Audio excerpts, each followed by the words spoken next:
दिल्ली के रोहिणी में स्थित मेट्रो वॉक में mister and miss north India 2021 के ऑडिशन रखे गए, जिसमें 400 से अधिक बच्चों ने ऑडिशन दिए। Mister and miss north India के ऑडिशन में सेलिब्रिटी की भूमिका में नजर आई मिया लाकरा और वहीं जूरी मेंबर के रूप में आए ऑर्गेनाइजर अनुराग भारद्वाज, सौरभ लांबा। इन सभी गणमान्य लोगों ने बड़ी सूझबूझ के साथ सभी ऑडिशन देने वाले बच्चों का चयन किया।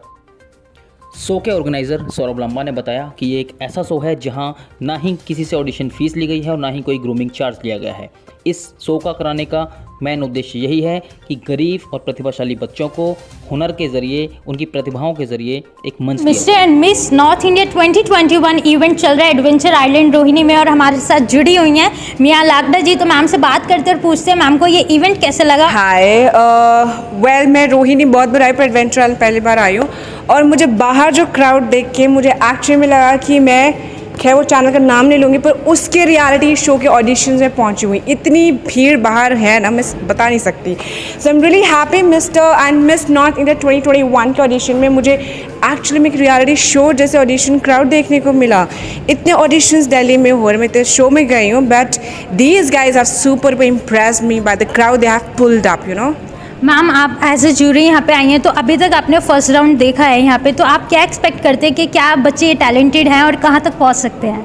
ओ माय गॉड, ये तो आपने बहुत गलत क्वेश्चन पूछा है, क्योंकि टैलेंटेड ये मत पूछो किस बच्चे को मैं इग्नोर मार रही हूँ। जो भी बच्चा आ रहा है इतने टैलेंटेड है, कोई डांसिंग में तो कोई कॉन्फिडेंस में, किसी की पर्सनालिटी अच्छी है।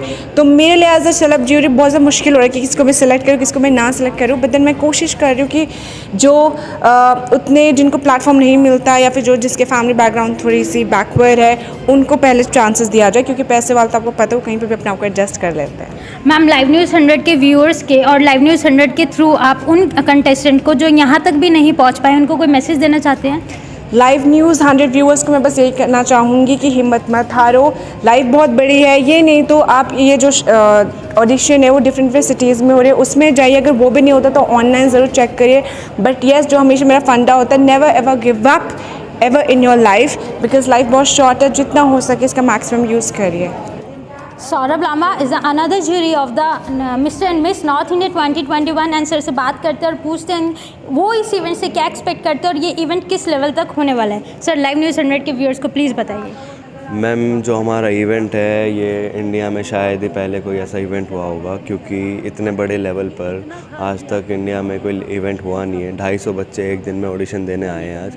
और सबसे बड़ी बात, हमने कोई ऑडिशन फ़ीस नहीं रखी है, ना ही कोई ग्रूमिंग फ़ीस रखी है, ना ही कोई ट्रेनिंग फ़ीस है, ना कोई रजिस्ट्रेशन चार्जेस है, ना कोई हिडन चार्जेस है। और बच्चों के अंदर बहुत ही ज़्यादा एक्साइटमेंट है और सब बच्चों को मौका मिलेगा, बराबर का मौका मिलेगा। क्योंकि कुछ बच्चे ऐसे शोज़ होते हैं दिल्ली में, इंडिया में, कुछ भी बोल दो आप, मतलब जो बहुत ज़्यादा एक ग्रूमिंग फ़ीस उनसे चार्ज करते हैं, रजिस्ट्रेशन फ़ी उनसे चार्ज करते हैं, मतलब बिज़नेस चला रहे हैं वो लोग अपना। और बच्चों को आगे कोई फ्यूचर में कुछ उनको काम नहीं मिलता, ना ही उसमें कोई करियर है, ना ही कोई फ्यूचर है उनका। तो हमने इसी चीज़ को फोकस करते हुए, जो सोसाइटी में हमारी एक कमी है उसी चीज़ को हमने फोकस करते हुए बच्चों के लिए प्लेटफॉर्म तैयार करा है। और बच्चे काफ़ी एक्साइटेड है इस चीज़ को लेकर। और शायद ही आज तक किसी शो के सेमीफिनाले में बॉलीवुड की इतनी बड़ी आर्टिस्ट आई होंगी, उर्वशी रौटेला जी। 25 अप्रैल को हमारा सेमीफिनाले शो का, और उर्वशी रौटेला जी आ रही हैं जज करने। यहीं दिल्ली में adventure island Rohini metro walk. Thank you sir. And sir grand finale कब होने वाला है? ग्रैंड फिनाले दिसंबर में गोवा में होगा, लेकिन उससे पहले अभी नॉर्थ इंडिया की 9 स्टेट में ऑडिशन होंगे एंड सेमीफिनाले भी होंगे बड़े लेवल पे। Thank you. ये ब्यूटी पैजेंट करा रहे हैं और ऑडिशन सिर्फ एक सिटी में नहीं, इनकी हर जगह में से 2 टाइज और 3 टाइज सिटीज़ में हो रहे हैं। So I am really looking forward कि ये हर सिटी के बच्चों को अपॉर्चुनिटी प्लेटफॉर्म दे और उनको उनसे इस फील्ड में करियर बनाने का मौका मिलेगा।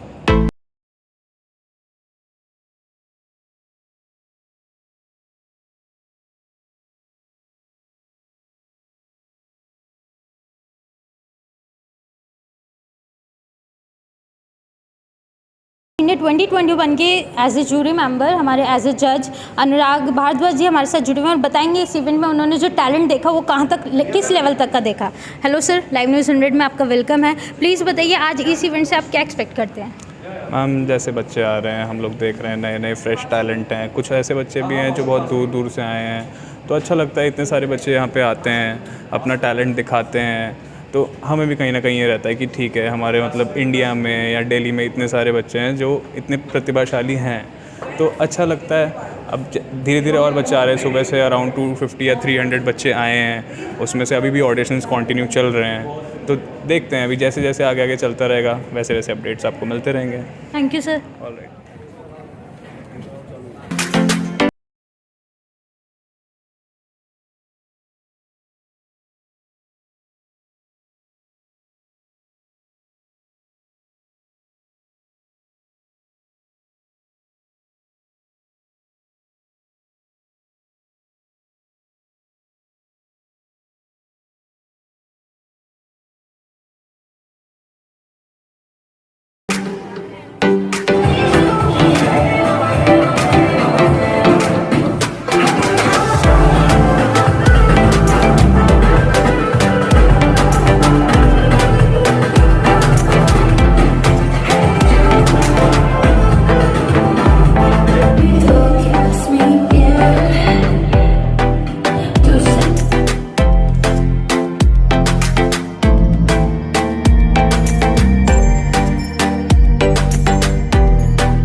रविवार स्वरित फाउंडेशन द्वारा 12वें संस्करण स्मरण का आयोजन दिल्ली के Stein auditorium Indian habitat centre में किया गया, जो भारतीय क्लासिक संगीत प्रेमियों के लिए दिल्ली का सबसे महत्वपूर्ण कार्यक्रम था। यह कार्यक्रम रविवार को नई दिल्ली के स्टीन ऑडिटोरियम में आयोजित किया गया।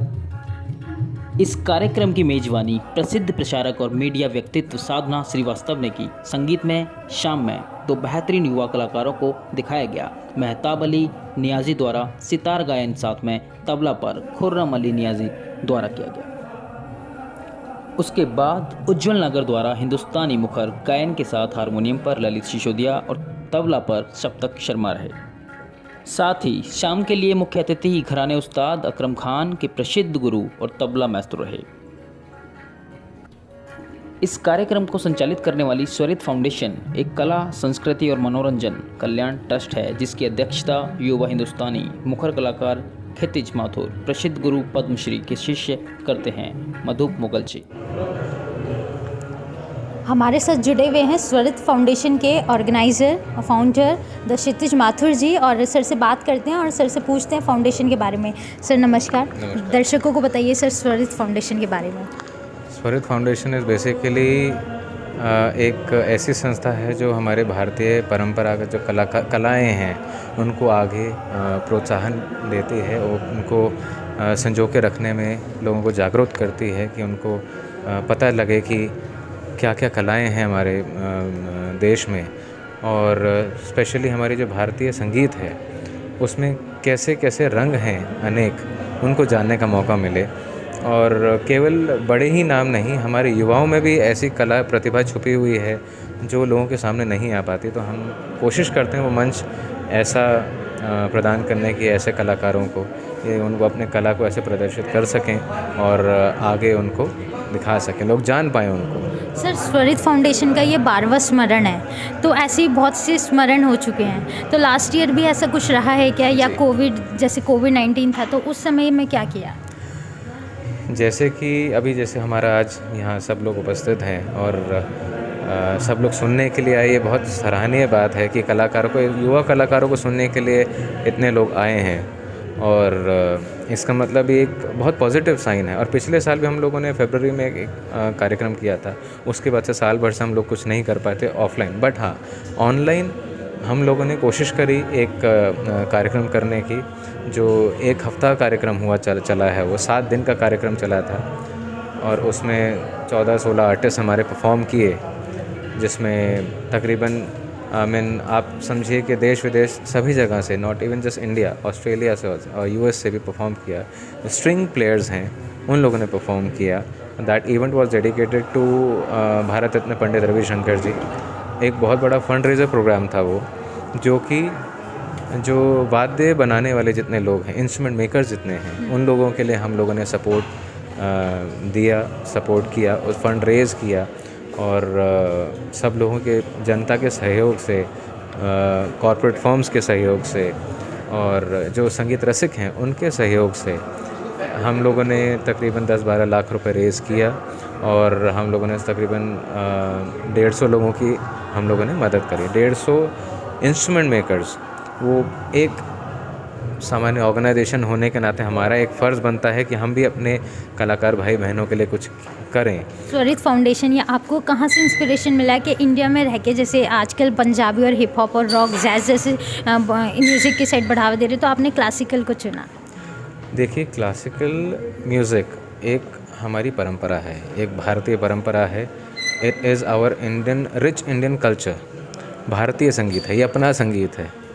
हिप हॉप, पंजाबी जो आप कह रहे हैं, पंजाबी हरियाणवी जो जितना चल रहा है, दैट इज़ एक वो अलग एक रीजनल परंपराएं हैं जो, लेकिन जो अपने भारतीय संगीत की अगर मैं बात करूँ तो शास्त्रीय संगीत है।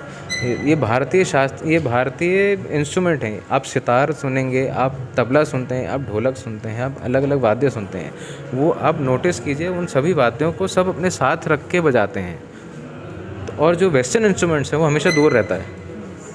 तो जो अपने साथ, जो अपने दिल के करीब रहे इंस्ट्रूमेंट, उसको हम कैसे छोड़ दें। गाना ऐसा होना चाहिए तो दिल को सुकून दे। आप यहाँ गाना सुनने के लिए आए हैं, वो ऐसा सुकून दे रहा है, मेडिटेटिव फॉर्म है कि इट इज़ इतने भीड़ भाड़ वाले माहौल के अंदर और आजकल के जो चल रहा है उसमें एक शांति प्रदान करने वाला संगीत, वो अपना संगीत है, शास्त्रीय संगीत है। तो वो क्यों ना हम इसको आगे प्रचार करें, क्यों ना उसको आगे बढ़ाएं। और इतने बड़े बड़े कलाकार सुनते हैं, जाकिर हुसैन साहब को सुन रहे हैं आप, हरिप्रसाद चौरसिया जी का फ्लूट सुनते हैं, बिस्मिल्लाह खान साहब आपने सुने, तो आगे कोई तो उसको लेके जाए।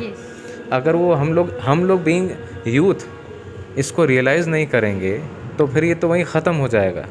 तो बाहर वाले हमको ज़्यादा फॉलो करते हैं, वो गीता लेके जाते हैं, रामायण पढ़वाते हैं अपने बच्चों को, यहाँ से भारतीय इंस्ट्रूमेंट सिखवाते हैं, गाना सिखवाते हैं, लेकिन हम भारतीय होकर नहीं सीख रहे उस चीज़ को, नहीं समझ रहे कि उसको कितनी इंपॉर्टेंस है। अगर ये नहीं बचा तो ये लुप्त हो जाएगा। हमारा फ़र्ज़ है इसको आगे लेके जाना और हम ही लेके जाएंगे इसको आगे। नमस्कार, मैं हूं मेघा दहिया। आप देख रहे हैं लाइव न्यूज़ 100 और लाइव न्यूज़ 100 की टीम आज पहुंची है स्टीन ऑडिटोरियम में, लोधी रोड, दिल्ली। और यहां पे स्वरित फाउंडेशन के द्वारा ऑर्गेनाइज़ किया गया है एक क्लासिकल लाइव कॉन्सर्ट और हमारे साथ जुड़े हुए हैं बहुत ही बेहतरीन कलाकार मेहताब और खुर्रम अली जी। और इनसे बात करते हैं हम और इनसे जानते हैं कि इन्होंने जो परफॉर्मेंस दिया है ये कब से, किस एज से इस परफॉर्मेंस को कर रहे हैं। नमस्कार सर। तो लाइव न्यूज़ 100 के दर्शकों को बताइए, आप कितनी एज से ये कर रहे हैं? सभी को मेरा नमस्कार। मैं Mehtab Ali Niazi, I am an Indian classical sitar player. और मैं जब 4 साल का था जब से सितार सीख रहा हूँ, और जब मैं 8 साल का हुआ जब से performing, I have been performing all over. तो आपने क्लासिकल को ही क्यों चुना? क्योंकि आज की जो जनरेशन है 2021 में बॉलीवुड, हिप हॉप और ब्लॉकबस्टर्स में जाती है, आपने क्लासिकल को क्यों चुना? See, it is difficult to say that I chose Indian classical music since I belong to this great lineage of music, that is Bhindi Bazaar Gharana. That's the Gharana I belong to, and I am the 6th generation representative of this Gharana.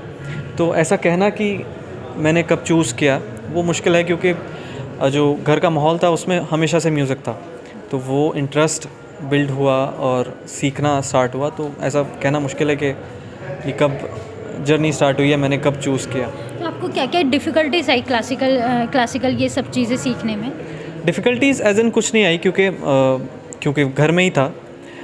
थोड़ी बहुत restrictions थे, जैसे कि खेलना मना था, ज़्यादा gatherings में जाना मना था, अपना टाइम वेस्ट करना ज़्यादा मना था। जो बच्चों के जो शौक़ होते हैं, खेलना कूदना, इधर उधर जाना, उस पर काफ़ी रिस्ट्रिक्शंस थे। तो यही आप कह सकते हैं एक डिफ़िकल्टी थी। सर, 2 लाइनें दर्शकों के लिए। मैं वही आपके सामने, जैसे अभी होली गुजरी है, तो मैं होली के दौरान जो ठुमरी गाई जाती है अक्सर कॉन्सर्ट्स में, वो मैं थोड़ी 2 लाइन आपके सामने सुनाता हूँ।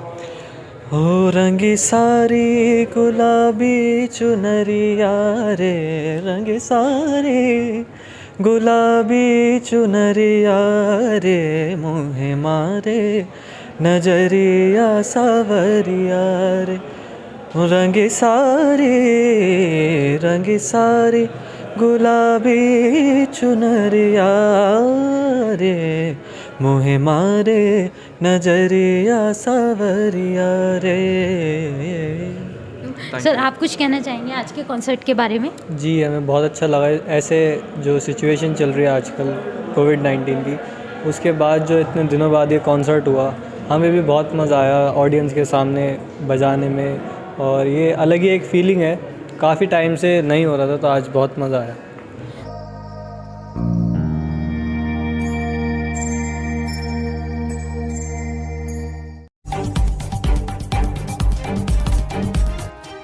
दिल्ली की सड़कों पर आए दिन होते जा रहे हैं दर्दनाक हादसे। देर रात करीब 11:30 बजे दिल्ली के गांधीनगर इलाके में गौरव चौधरी नाम के शख्स की सड़क हादसे में मौत हो गई। सूत्रों के मुताबिक गौरव चौधरी की गांधीनगर में कपड़े की दुकान थी और देर रात जब गौरव अपनी दुकान में काम करने वाले लड़के को स्कूटी से सीलमपुर छोड़कर वापस आ रहा था, तब रास्ते में हलन चौक पर एक ट्रैक्टर ने गौरव की स्कूटी को टक्कर मार दी, जिसमें गौरव की मौत हो गई। ट्रैक्टर का ड्राइवर फिलहाल फरार है। फिलहाल पुलिस ने मामला दर्ज कर तफ्तीश शुरू कर दी है।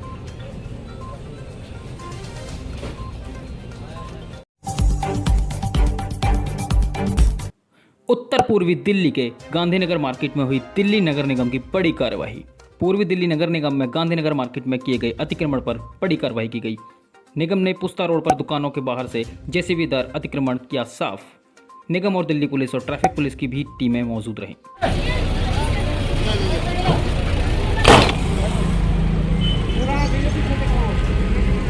अभी प्रोडक्शन एक ऐसा प्रोडक्शन हाउस है जिसमें बहुत से अलग अलग डिज़ाइनर्स, मेकअप आर्टिस्ट और मॉडल्स को उन्होंने मंच दिया है। बहुत अच्छे तरीके से इन लोगों का स्टेज का, मंच का परफॉर्मेंस रहता है। मैंने खुद कई इवेंट्स इनके अटेंड किए हैं। इसके अलावा एबी प्रोडक्शन क्या काम कर रहा है, किस तरीके से कर रहा है, वो सारी चीज़ें जानते हैं हम। यहाँ पर हमारे साथ प्रोडक्शन हाउस से वाइस प्रेसिडेंट काजल जी हैं और आर्टिस्ट सोनू जी। सोनू जी, इस सबसे पहले तो आबी प्रोडक्शन के बारे में थोड़ा सा कुछ बताएंगे। आबी प्रोडक्शन के बारे में मैडम बताएंगी, मैं ज़्यादा कुछ डिस्क्राइब कर नहीं पाऊंगा उसके बारे में, मैम बताएंगे। तो लेकिन आप यहाँ पर एक आर्टिस्ट के तौर पर जुड़े हैं, आप इनके साथ में टीम में हैं, तो आपसे शुरू करते हैं, आप अपने बारे में थोड़ा सा बताएं। मैंने शुरुआत की थी इंश्योरेंस सेक्टर में, मैं जॉब करता था। उसके बाद फिर मैंने ज्वाइन किया अपना रियल एस्टेट ग्रुप। उसके बाद फिर मैंने थोड़ा पैसा अर्न किया, फिर मेरे को लगा कि मेरे को मॉडलिंग में जाना चाहिए। फिर मैंने अपना एक सॉन्ग बनाया था, अपना खुद का हरियाणवी सॉन्ग था, इम्प्रेस के नाम से। तो वो उसके बाद फिर 1-2 शूट वगैरह किए हैं अपने बारे में। तो अभी मॉडलिंग कंटिन्यू मैं कर रहा हूँ। तो आप आबी प्रोडक्शन से कितने टाइम से जुड़े हैं? एक्चुअली मैं आबी प्रोडक्शन से जब से हुआ है तब से जुड़ा हुआ हूँ, क्योंकि जो इसके ओनर है वो मेरे बड़े भाई है, मिस्टर योगेश मलिक जी। योगेश जी ने काफ़ी नए टैलेंट्स को भी मौका दिया है और मैंने कई इनके बहुत अच्छे कॉन्सेप्ट्स मैंने देखे हैं। तो सोनू जी, अभी आप आगे क्या आप करने वाले हैं, अपने अपकमिंग प्रोजेक्ट्स के बारे में और अपने जो आपके वेंचर्स हैं उनके बारे में थोड़ा बताएं। अभी हम कुछ शो ऑर्गेनाइज करने जा रहे हैं बहुत बड़े लेवल पे, और हमारा अभी आगे कुछ गाने या वगैरह, या फिर एक मैं प्लान कर रहा हूँ वेब सीरीज़ भी हम शायद अभी जल्दी स्टार्टिंग करने वाले। जी। तो अगर कोई आबी प्रोडक्शन के साथ जुड़ना चाहे या किस तरीके से आप उनको मतलब यहाँ काम देते हैं, क्या आप लोगों का है? काजल जी से हम बात कर सकते हैं। काजल जी बताएंगी। नमस्कार, मेरा नाम काजल कौशल है और मैं आबी प्रोडक्शन हाउस की वाइस प्रेसिडेंट हूँ और निधिश लाइफ फाउंडेशन की भी वाइस प्रेसिडेंट हूँ। इस कंपनी के चेयरमैन हैं मिस्टर योगेश मलिक, और योगेश सर ने सब कुछ हमारे ऊपर ही छोड़ रखा है। हमारी पूरी टीम है यहाँ पे, और हम लोग नए नए जो भी मॉडल्स होते हैं, मेकअप आर्टिस्ट होते हैं और डिज़ाइनर्स होते हैं, उन लोगों को मंच देते हैं अपनी प्रतिभा को दिखाने के लिए। आप स्वयं एक बहुत अच्छी मेकओवर आर्टिस्ट हैं। जितना कि मैं आपके बारे में जानती हूँ, आपने बहुत हमारे पिछले 27 फरवरी का एक इवेंट हम वतन तेरे लिए में भी आप लोगों ने शिरकत की है। भी प्रोडक्शन हमारे साथ भी सहयोगी के तौर पर जुड़ा था। तो किस तरीके से, देखिए काजल जी, बहुत सारे प्रोडक्शंस हैं, बहुत सारी कंपनीज काम कर रही हैं, बहुत सारी एडवर्टाइजमेंट कंपनियां काम कर रही हैं। तो आप कुछ ऐसा बताएं और ऐसा क्या लेकर आ रहे हैं कि हम लोगों को रेकमेंड करें, कि हम मॉडल्स को रेकमेंड करें कि आबी प्रोडक्शन से जुड़े और आपके साथ उनको एक बेहतरीन भविष्य के विकल्प के तौर पर काम मिलने वाला है। जी बिल्कुल। जैसे कि बहुत सारे प्रोडक्शन हाउस हैं इस दिल्ली में, और बहुत सारे वो लोग ऑडिशंस वगैरह रखते हैं, पेमेंट्स वगैरह रखते हैं। सबसे पहली बात तो हमारे जो ऑडिशंस होंगे वो हम फ्री ऑफ कॉस्ट रखते हैं, उसमें हम कोई भी पेमेंट नहीं लेते हैं, ताकि कोई भी जो प्रतिभा अपने दिखाने। मैंने आपसे बात की तो मैंने कहा कि योगेश जी जो है कि वो एक प्रोफेशनल बैकग्राउंड से और प्रॉपर्टी की लाइन से, जो बिल्कुल डिफरेंट फील्ड है। तो कैसे काजल जी उनका विचार बना कि इस फील्ड में आप लोगों ने मिलकर क्या सोच कर ये प्रोडक्शन शुरू किया? जी बिल्कुल। एक्चुअली योगेश जी तो प्रॉपर्टी की लाइन से ही हैं, रियल एस्टेट के किंग हैं वो, और नोएडा में ऑफिस है उनका। और यूं ही वो पहले से थोड़ा मुझे जानते थे और मैं काफ़ी इवेंट्स में रह चुकी हूँ। मैं पहले ओडनी में थी, 6 इयर्स मैं वहाँ पे थी, तो हम बहुत इवेंट्स, मैंने 6 मंथ में 52 इवेंट्स किए हैं। तब से योगेश जी मुझे जानते हैं। तो ओडनी ब्रांड के साथ? जी, ओडनी ब्रांड के साथ। तो तब से मेरे को योगेश जी जानते हैं और तब उनको मेरे से बातचीत हुई तो उन्होंने बोला कि मेरा भी थोड़ा इंटरेस्ट है, क्योंकि उनका सिंगिंग में थोड़ा था, उन्होंने कुछ सॉन्ग्स वगैरह भी बनाए, गाने भी लॉन्च हुए उनके, तो उनको था कि इवेंट्स वगैरह भी करने हैं।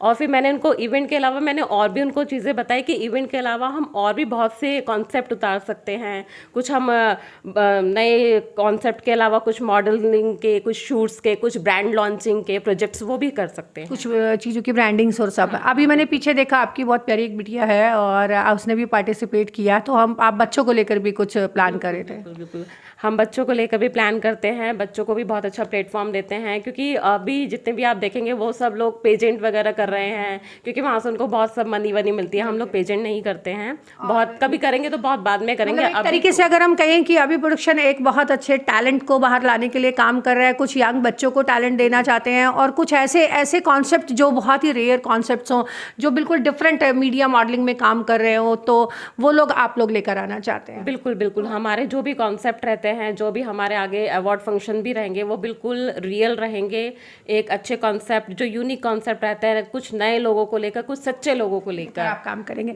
देखिए, सबसे बड़ी बात होती है कि आप काम कर रहे हैं और उस काम में अगर कोई सेवा भावना निहित है, उस काम में कोई ऐसी चीज़ जुड़ी है जिससे आप समाज का, देश का भला कर सकते हैं और उन लोगों को कुछ अच्छे प्लेटफॉर्म्स और casting couch free, basically casting couch free एक इंडस्ट्री अगर आप लोगों को देना चाहते हैं, तो आपको टैलेंट को आगे लेकर आना होगा। और हम पूरी टीम ये कोशिश करेंगे कि लाइव न्यूज़ 100 की न्यूज़ के ज़रिए भी हम ऐसे टैलेंट को बाहर लेकर आएँ, ऐसे प्रोडक्शन हाउस, ऐसे लोगों के बारे में आपको बताएं जो समाज और देश हित में भी काम कर रहे हैं। Thank you so much ma'am, आपके प्रोडक्शन के लिए बहुत सारी आपको शुभकामनाएं। धन्यवाद।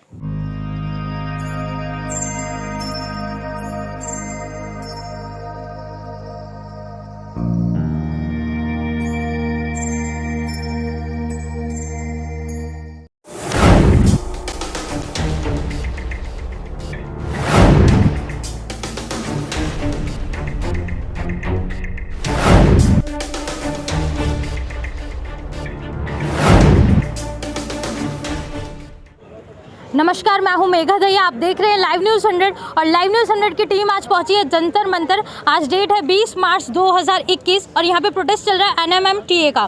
तो क्यों प्रोटेस्ट चल रहा है, हम बात करेंगे डॉक्टर अयान दास जी से, जो कि ये प्रोटेस्ट क्यों चल रहा है और जॉइंट सेक्रेटरी भी हैं NMMTA से। नमस्कार सर। सर बताइए, आज आप लोग प्रोटेस्ट पे क्यों बैठे हैं? मैम, हमारा जो एसोसिएशन है national MSc medical teachers association, हम वो लोग हैं जो मेडिकल कॉलेजेस में बेसिक सब्जेक्ट जो हैं, basic subject, non clinical subject से 5 सब्जेक्ट वो हम पढ़ाते हैं। देश में अराउंड 5 से 7 हज़ार हम जैसे लोग हैं, हम जो MSc PhD धारक हैं मेडिकल डिग्रीज, मेडिकल सब्जेक्ट्स में, बेसिक सब्जेक्ट्स में। मैम, हमारे जॉब पे एक अचानक से खतरा आ गया है। लास्ट 70 साल से हम इन डिपार्टमेंट्स में पढ़ा रहे हैं, कोई प्रोफेसर है, कोई एसोसिएट प्रोफेसर है, कोई असिस्टेंट प्रोफेसर है। अचानक से एक गाइडलाइन आती है जिसके बदौलत पहले जो 3 सब्जेक्ट में, एनाटॉमी, फिजियोलॉजी और बायोकेमिस्ट्री में 30% हम जैसे शिक्षक पढ़ा सकते थे, उनकी संख्या घटा के 15% कर दी गई है। और 2 सब्जेक्ट में, फार्माकोलॉजी और माइक्रोबायोलॉजी में हमारी प्रतिशत 0 कर दी गई है, मतलब आगे से हम नहीं पढ़ा पाएंगे। NMC का कहना है, नेशनल मेडिकल काउंसिल का कहना है, ये जो नए कॉलेजेस हैं ये उन पे लागू होगा और एग्जिस्टिंग फैकल्टी को कोई परेशानी नहीं होगी। पर ये एक्चुअली एक आधा सच है, आधा झूठ है। इसके बदौलत क्या होगा, जो एग्जिस्टिंग फैकल्टी है वो अपना कॉलेज छोड़ के नए कॉलेज में नहीं जा सकती, मतलब वो अगर चाहे तो रीलोकेट नहीं हो सकती इंडिया में आसपास। और अगर उनका कॉलेज कभी 100 से 150 सीट या 250 सीट या के लिए सीट इंक्रीज़ की बात करें, तब भी ये रूल शायद लागू हो जाए और उनकी जॉब को खतरा पड़ सकता है। कोई क्लैरिटी नहीं है, हमारी कोई सुनवाई नहीं है। NMC को हमने पत्र लिखे, फ़ोन किए, मिलने का रिक्वेस्ट किया, हमारी कोई सुनवाई नहीं है। मिनिस्ट्री ऑफ हेल्थ को भी हमने बहुत बार लिखा, उनकी तरफ से तब भी थोड़ा सा रिप्लाई आया है, हमसे मांगा गया है रिटर्न में, पर NMC की तरफ से हमारी कोई सुनवाई नहीं है। सर, मिनिस्ट्री से क्या रिप्लाई आया है? मिनिस्ट्री से उन्होंने पूछा कि आप अपनी जो प्रॉब्लम हो वो लिख के दें, हमने लिख के दिया है। आज के प्रोटेस्ट के बाद भी हम मिनिस्ट्री में, आज तो सैटरडे है, मंडे को हम अपना मेमोरेंडम सबमिट करेंगे अपने डिटेल में। हम चाहते हैं कि NMC हमारी बात सुने। हमने कोर्ट में भी केस कर रखा है, दिल्ली हाई कोर्ट में। हम चाहते हैं कि ये जो 6 से 7 हज़ार लोगों को, एक और पढ़े लिखे MSc PhD डिग्री होल्डर्स जो देश के भविष्य हैं, साइंटिस्ट्स हैं, मेडिकल साइंटिस्ट्स हैं, उनके जॉब पे इस तरह से जो खतरा आया है, हम पूरे विश्व में एलिजिबल हैं पढ़ाने के लिए। हम विदेशों में चले जाएं तो हमारी संख्या ज़्यादा है इन सब्जेक्ट्स में, है MBBS टीचर्स के बदौलत। हमारे देश में भी मिलजुल के हम पढ़ा रहे थे, ठीक है, पर अचानक से जो ये रूल आया है, हम विदेशों में जाकर तो पढ़ा लेंगे, बट अगर हम चाहें कि हम अपने देश में रहे, अपने देश का भला करें, देश में साइंस को विकसित करें, देश के मेडिकल रिसर्च में अपना योगदान करें, वो हम नहीं कर सकते। इससे ज़्यादा इस न्यू गाइडलाइंस को कितना टाइम हो गया, कितना समय हो गया? सर इस न्यू गाइडलाइन को जो as a gazette notification release किया गया 28 अक्टूबर 2020 में।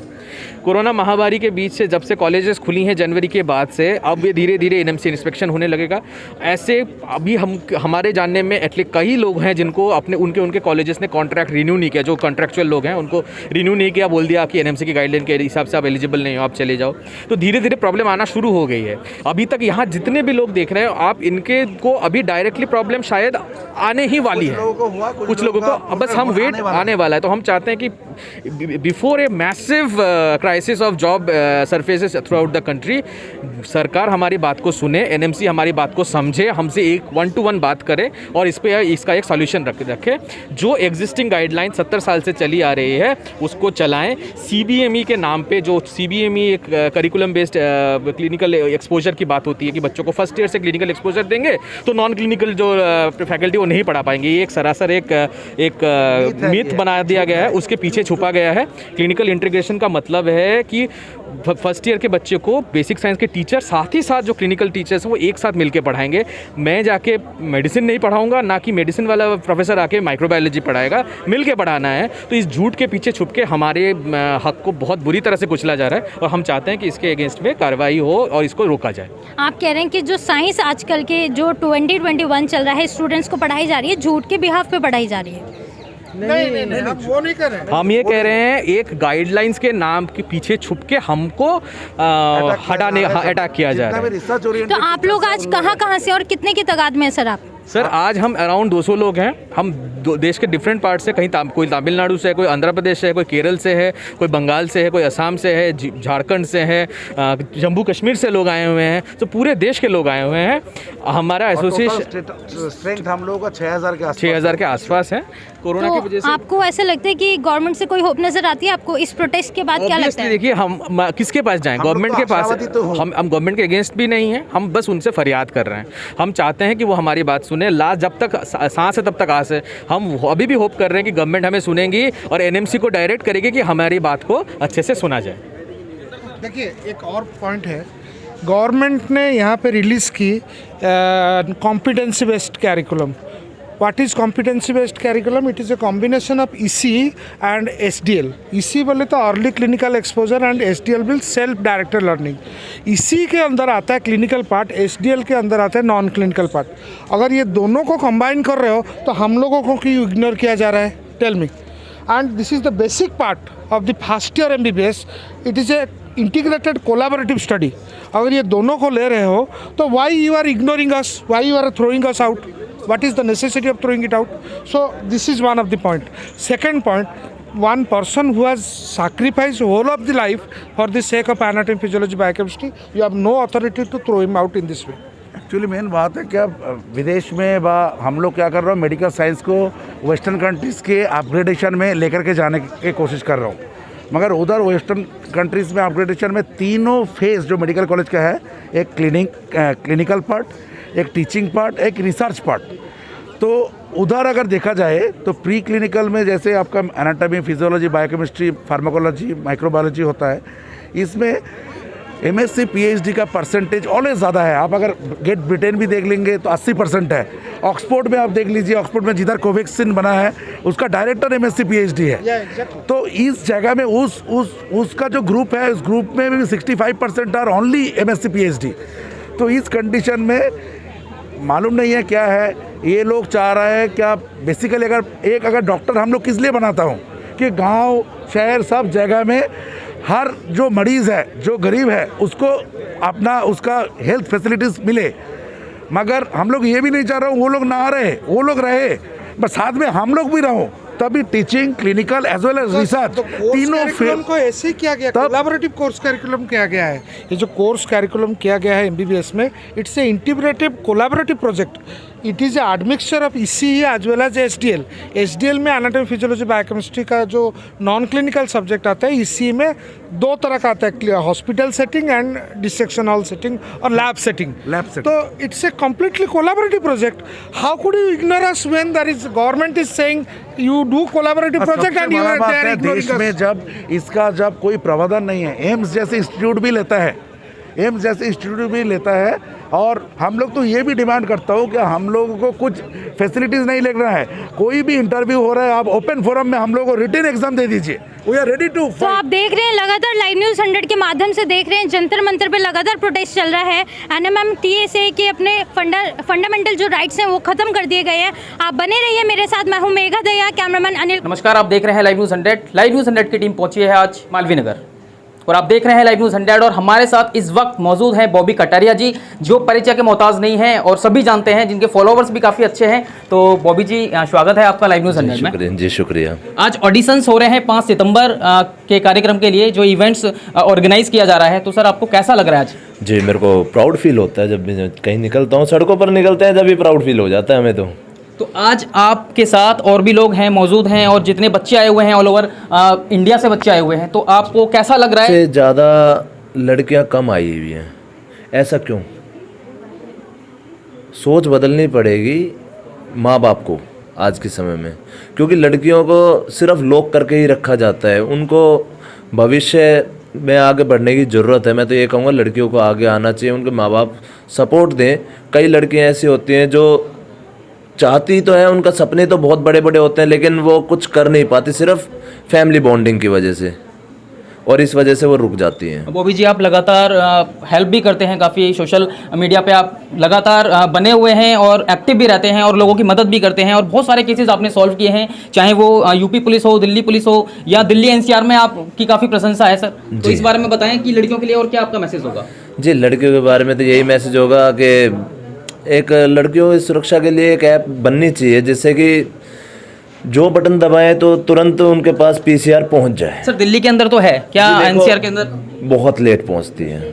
आज भी वही चीज़ है, पहले भी वही सेम चीज़ थी, बस आज सोशल मीडिया का वो ज़्यादा सहारा ले लिया है, इसलिए, और कुछ भी नहीं है। जैसा कि लड़कियां अभी आजकल किसी भी क्षेत्र में कम नहीं है, लड़कियां भी आगे बढ़ती जा रही हैं, चाहे वो आप किसी भी कोई भी फील्ड ले सकते हैं, चाहे वो डॉक्टर हो, इंजीनियर हो, पायलट में जाना है, एयरलाइंस में जाना है, या किसी भी क्षेत्र में बॉलीवुड से लेके। सर, क्या लड़कों के लिए आपका क्या मैसेज होगा कि लड़के भी रफ्तार से आगे बढ़ते रहें? अरे लड़के तो बढ़ जाएंगे, लड़कियों को हमने पहले आगे उठाना है यार, क्योंकि लड़कियों के ऊपर बाउंडेशन ज़्यादा होती है। लड़कों से ये नहीं पूछा जाता कहाँ जा रहा है, लेकिन लड़कियों से पहले सवाल ये होता है गेट से बाहर क्यों जा रही है।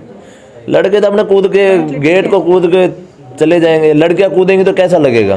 तो बॉबी जी, कह सकते हैं कि आज का जो ऑडिशन है वो स्पेशल लड़कियों के लिए बनाया गया है, या लड़कियों को आगे बढ़ाने के लिए किया गया है? दोनों के लिए बराबर है, सेम पॉइंट है दोनों के लिए ही। मैं ना लड़कियों की साइड लेता हूँ ना लड़कों की साइड लेता हूँ, मैं बराबर रखता हूँ। जी, लाइव न्यूज़ 100 लगातार बना हुआ है और हमारे साथ अभी और भी लोग मौजूद हैं, तो मैम आप बताएं। मैम, एक्चुअली थैंक्स करेंगे, it's really honour for us कि हम दोनों को चांस मिला है जूरी के लिए, और अच्छा लगता है कि आजकल के यूथ आगे आ रहे हैं टू गेट देयर प्लेटफॉर्म। उनके लिए अच्छा प्लेटफॉर्म है ये कि अपने आप को रिप्रेजेंट करेंगे। आई थिंक कि होप फॉर द बेस्ट कि लोग सारे अच्छा करें and everyone's rock on their field, क्योंकि युवा आगे बढ़ेगा तभी कहेंगे हमारा देश तरक्की करेगा। मैम, लड़कियों के लिए क्या मैसेज होगा आपका, क्योंकि लड़कियां इस दौर में अभी पीछे ही हैं, बॉलीवुड को थोड़ा सही नहीं समझते हैं, जो बैकग्राउंड से हैं, ग्रामीण क्षेत्रों से हैं, उनको लड़कियों को बाहर निकलना या मॉडलिंग लाइन में आना सही नहीं समझा जाता। तो इस बारे में अपनी मैम ओपिनियन। ये आपने बिल्कुल बहुत ठीक बात बोली है, क्योंकि लड़कियों के ऊपर काफ़ी बाउंडेशंस हैं। उनको सबसे पहले क्वेश्चन ये आ जाता है सोसाइटी, समाज क्या बोलेगा। अब ये नहीं पता पेरेंट्स को कि समाज होता किससे है। समाज आपसे, अपनों से होता है। पहले आप साथ दें तो समाज आपके साथ बिल्कुल होगा। और मिडिल क्लास ही एक ऐसा प्लेटफॉर्म है जो हमेशा 110% सुपर्ब रिकॉर्ड रखा है, क्योंकि देखो हर कोई अमीर नहीं होता है। हमें अपनी सोसाइटी में बदलाव लाना है, और वो बदलाव लड़कियां खुद लेकर आएंगी अपने आप को 100% प्रूव करके, क्योंकि लड़कियां आगे बढ़ेंगी तब हम कहेंगे सोसाइटी इक्वल है। बोलने में और करने में बहुत अंतर होता है, तो लड़कियों को ही अपने आप को प्रूव करना है कि पेरेंट्स देखो हमने अपने बलबूते पे आज ये सक्सेस हासिल की है। देख रहे हैं लड़की लड़का एक समान, आप देख सकते हैं कि दोनों के लिए ही जो प्लेटफॉर्म बनाया गया है। ऑडिशंस जो चल रहे हैं मालवीय नगर में, 5 सितंबर के लिए जो ऑडिशंस चल रहे हैं मालवीय नगर के अंदर, आप देख रहे हैं लाइव न्यूज़ 100 लगातार हमारे साथ जुड़े रहिए ताज़ा तरीन खबरों के लिए। मैं दीपक शर्मा, कैमरामैन अनिल कुमार के साथ लाइव न्यूज़। तो हमारे साथ जुड़ चुकी हैं पारुल चौधरी जी, द बेस्ट एस्ट्रोलॉजर। समय हो चुका है, बजने वाले हैं 9। तो नमस्कार मैम। आइए जानते हैं मेष राशि वालों का 21 तारीख कैसे रहने वाली है। मेष राशि वालों की आज मुझे ट्रैवलिंग नज़र आ रही है, थोड़े से सेक्रीफाइस फाइनेंशियली लोगों को करते हुए नज़र आ रहे हैं। हो सकता है इनकी जो भी यात्राएं चल रही हैं किसी शादी ब्याह को लेके भी हो सकती हैं, कहीं इनका कोई इनोग्रेशन करना चाहते हैं, कोई नया काम करना चाहते हैं तो आप कर सकते हैं। बच्चों का देखते हैं एग्ज़ाम कैसा होने वाला है। बच्चे तो भैया चीटिंग करने वाले लग रहे हैं। मेष राशि वाले चीटिंग पे ज़्यादा भरोसा कर रहे हैं, ऐसे तरह कुछ चीटिंग करेंगे तभी हमारा कुछ हो पाएगा। भाई नहीं होगा, कुछ आपको पढ़ना भी पड़ेगा। थोड़ी सी चीटिंग और थोड़ी सी पढ़ाई दोनों मिला जुला के करेंगे तभी आपका पेपर 50 to 60% होगा, लेकिन बहुत अच्छा नहीं हो सकता बच्चों का ये दिन। आज के दिन मैं बोल सकती हूँ आज उनको मेहनत करने की बहुत आवश्यकता है। और जब भी सोमवार को जाए, इतवार को तो देखिए पेपर नहीं होने वाला बच्चों का, सोमवार को जाने से पहले उनको माँ भवानी का टीका लगा के जाना है अपने माथे पर और उनका आशीर्वाद लेके जाना है। आप जानते हैं वृष राशि का हाल कैसा रहेगा, राशिफल वृष का। वृष राशि का हार्ट ब्रेक हुआ है, बिल्कुल नज़र आ रहा है, बिल्कुल ख़त्म सी सिचुएशन है इनकी। इनके पार्टनर इनको छोड़ के जा चुके हैं या किसी बात पे इतना इनका दिल दुखा दिया है कि ये बस उससे उभर ही नहीं पा रहे हैं। और इनका जो फाइनेंस करना चाहते हैं, बिज़नेस के लोगों को मैं बोलूँगी, उनका भी कहीं ना कहीं इतना लॉस हुआ है कि उनको लग रहा है मेरी बिल्कुल सिचुएशन ख़त्म हो चुकी है, मेरे को पैसे उतने नहीं आ रहे जितने आने चाहिए थे। अनसेटिस्फाइड सा फील कर रहे हैं और मुझे दिख भी रहा है उतना उनको प्रॉफिट नहीं है आज के दिन, होता हुआ नहीं नज़र आ रहा, बंदा फील कर रहे हैं। आइए बच्चे का देखते हैं। बच्चों का तो बीमार हो सकते हैं बच्चे, अगर अपना ध्यान नहीं रखेंगे तो बच्चे बीमार हो सकते हैं। और ज़्यादा अगर उन्होंने भाई होली का त्यौहार चल रहा है, होली पे ज़्यादा ध्यान दिया तो बिल्कुल जी उनका पेपर भी वैसे ही जाएगा, बिल्कुल डाउन हो जाएंगे बच्चे। तो इतना सोचिए समझे मत, थोड़ी सी मेहनत करने का आपका दिन है आज। थोड़ा सा चाहे फाइनेंशियली देखिए, बच्चों का देखिए या कोई घरेलू इंसान का देखिए, थोड़ा सा मेहनत वाला और एवरेज दिन मैं मानूंगी इसको, एवरेज दिन आज इनका। और आपको शनि महाराज को जाके दीपक जलाना है। तो अब जानते हैं मिथुन राशि का कैसा रहेगा, राशिफल मिथुन का। मिथुन राशि का हाल भाई विक्ट्री है, कोई भी काम करेंगे आज फाइनेंशियली तो बहुत बड़ी विक्ट्री मुझे नज़र आ रही है। कोई नया काम आप स्टार्ट करना चाहते हैं तो बिल्कुल आप कर सकते हैं। आज आप पेस्टल ग्रीन कलर पहन के निकलेगा कोई भी काम स्टार्ट करने से पहले। और किसी गरीब को आपने खाना ज़रूर खिलाना है, चाहे घर से बना के दीजिए, बाहर से खरीद के दीजिए। हार्ड वर्किंग का आपको फल ज़रूर मिलेगा, बिल्कुल मिलेगा और बहुत अच्छा मिलेगा। बच्चों के लिए मैं कहूँ तो उनका पेपर अच्छा रहने वाला है। कहीं ना कहीं मुझे टीनेजों का दिख रहा है कि आजकल ये थोड़ा बहक रहे हैं, लव लाइफ में ज़्यादा इनका इंटरेस्ट आ रहा है, उससे आपको दूर रहना है। बच्चों को, पेरेंट्स को ख्याल रखने की ज़रूरत है। अब जानते हैं कर्क राशि का कैसा रहेगा राशिफल। कर्क राशि का बहुत ही ज़्यादा ना मैं बोल सकती हूँ मून बहुत ही वीक चल रहा है इस टाइम पे। और उनको हर बात पे फील होता है मुझे ये भी धोखा दे रहा है, मुझे वो भी धोखा दे रहा है, मुझे सब लोग धोखा ही दिए जा रहे हैं। ये उनकी फीलिंग है, ऐसा है नहीं, क्योंकि इतना उनका मन अनस्टेबल सा हो रहा है। कभी इधर बहक रहे हैं, कभी उधर बहक रहे हैं, कभी ओवरफ्लो कर रहे हैं अपनी फीलिंग्स में, कभी फीलिंग ही नहीं आ रही है उनको सफ़ेद रंग ज़रूर पहनना चाहिए अपने दिनचर्या में। डेली में भी अगर पहनेंगे तो बहुत ही अच्छा रहेगा। बाकी उनके लिए मैं अगर एक उपाय बोलूँ तो अपने घर के बड़ों की सुन के चलिएगा, आपको शायद कोई ना कोई रास्ता ज़रूर मिलेगा, आपकी लाइफ भी थोड़ी स्टेबल होगी। अब जानते हैं सिंह राशि का कैसा होगा राशिफल, कैसा होगा हाल। अच्छा चले, सिंह राशि का एक पैसों को लेके बहुत ही अच्छा टाइम मुझे नज़र आ रहा है, बहुत ही उनको बेनिफिट मिलता लग रहा है, अबंडेंस है उनकी लाइफ में। और आज के दिन क्या एक पूरा ही हफ्ता आपका मैं बोलूँगी पैसों को लेके बहुत अच्छा है। नींद नहीं आएगी, बस आपको ये है कि आप थोड़ी सी नेगेटिविटी में भी घुसते जाएंगे, सोएंगे नहीं। आपकी फैमिली बहुत ही बढ़िया है, बहुत ही बढ़िया। बाकी आपको डर लग रहा है किसी चीज़ से, उससे आपको बचना। रिलेशनशिप में अभी नहीं जाना है, कोई भी अगर रिलेशनशिप स्टार्ट करना चाहता है नहीं जाना है आपको। बच्चों के लिए बढ़िया दिन है, माता रानी का आशीर्वाद आपके साथ है। किसी को अगर ट्रैवलिंग करना है, वीज़ा नहीं लग रहा तो आज का दिन बहुत ही बढ़िया है आपके लिए। तो जानते हैं कन्या राशि का हाल, उसके बाद जाएंगे हम ब्रेक पे 2 मिनट के लिए। कन्या राशि बहुत ही स्तब्ध और ब्लॉक फील कर रही है इस टाइम पे, और हुआ भी है उनके साथ। उनका काम एकदम होते होते अटक सा गया है। मुझे दिख रहा है कि उनको नज़र दोष लगी हुई है, उनको नज़र उतारने की ज़रूरत है। नमक वाले पानी से स्नान कीजिएगा आप लोग। बाकी घरेलू हो रहे हैं, बहुत होमली हो रहे हैं, घर वालों के साथ रह रहे हैं, घर का पसंद कर रहे हैं, घर का खाना, घर का घूमना, घर ही रहना। बट इनको निकलना पड़ेगा अपने घर से बाहर अपना काम बढ़ाने के लिए। बाकी आप कोई नई चीज़ स्टार्ट करना चाहते हैं तो कर सकते हैं, लोगों की बातों में कम आइएगा। बच्चों के लिए मैं बोलूँगी तो अच्छा है, स्टेबिलिटी करने की कोशिश कर रहे हैं बट कर नहीं पा रहे हैं। बाकी उनका दिन बढ़िया है, हाँ बहुत ही बढ़िया दिन है, अच्छा एग्ज़ाम जा सकता बच्चों का। तो बने रहिए लाइव न्यूज़ 100 के साथ, मिलते हैं ब्रेक के बाद। ब्रेक के बाद जानेंगे तुला राशि का हाल। आप देख रहे हैं लाइव न्यूज़ 100। इस वक्त मेरे साथ मौजूद है बीजेपी की प्रवक्ता, आइए इनसे बात करते हैं। मैम, यहाँ आज जो प्रोग्राम होने वाला है उसका क्या उद्देश्य है? किसानों के बीच में महापंचायत हो रही है। दिल्ली के किसानों को किस प्रकार केजरीवाल ने ठगा है और उन्हें किसान का दर्जा नहीं दिया है।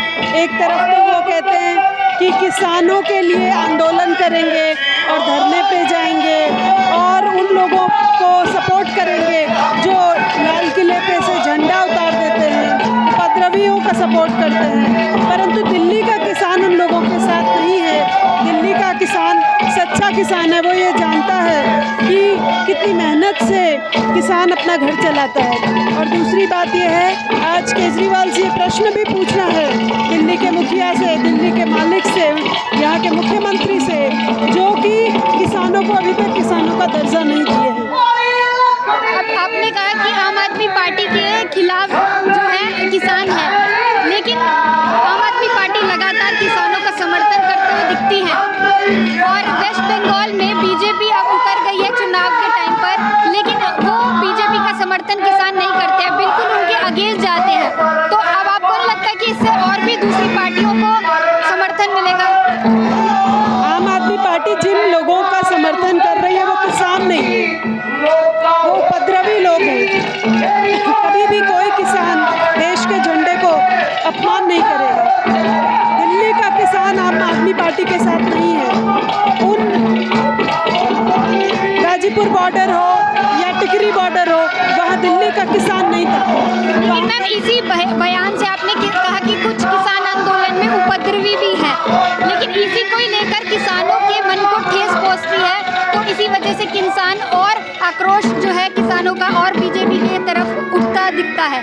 किसी भी असली किसान को कोई आक्रोश नहीं है, क्योंकि वो ये जानते किसान के पास इतना टाइम ही कहाँ है कि 6 महीने से अपनी खेती छोड़कर इस प्रकार उपद्रव करे।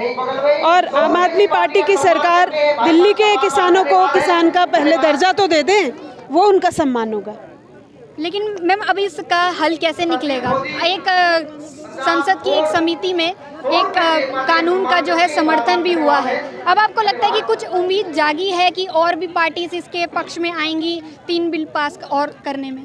देखिए, बिल तो पास हो चुके हैं, परंतु यही है कि जो उपद्रवी लोगों की वजह से कुछ लोग भटक गए हैं, उनसे एक तरह से बातचीत जारी है और हमें खुशी है कि अगर बातचीत ठीक से हो जाए।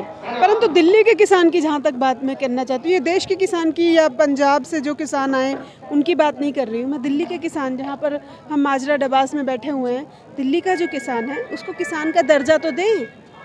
जो किसान को चाहिए चीज़ें, उसको जो ट्रैक्टर पे जो सब्सिडी चाहिए, उसको जो अपने बोरिंग करना है, पानी कहाँ से लाएगा, वो तो दर्जा दें। वो दर्जा तो दे ही नहीं रहे। तो अगली बैठक मैम कब तक हो सकती है? देखिए, बैठक का सिलसिला वो एक केंद्र सरकार के द्वारा चल रहा है, परंतु हम यहाँ पर जो बात करना चाहते हैं और आज यहाँ पर हमारे शीर्ष नेतृत्व आए हैं वो बात करेंगे। ज़रूरी बात यह है कि दूध का दूध, पानी का पानी हो जाना चाहिए कि किसानों के साथ कौन खड़ा है और कौन उनका मिसयूज़ कर रहा है। शुक्रिया मैम हमसे बात करने के लिए। तो आपने देखा कि आप देख रहे हैं लाइव न्यूज़ 100। इस वक्त मेरे साथ एक वरिष्ठ नेता मौजूद हैं। सर, आपका नाम? मेरा नाम विनोद भारद्वाज है, मैं उत्तर पश्चिमी जिले का महामंत्री हूँ। सर, इस यहाँ आज डब्बास में किसानों की महापंचायत के जरिए ये रखा गया है। इस प्रोग्राम का मेन उद्देश्य क्या है सर? इसका मेन उद्देश्य ये है, जो ये दिल्ली सरकार है, जो दिल्ली सरकार का मुख्यमंत्री अरविंद केजरीवाल है, जो किसानों को भटका रहा है,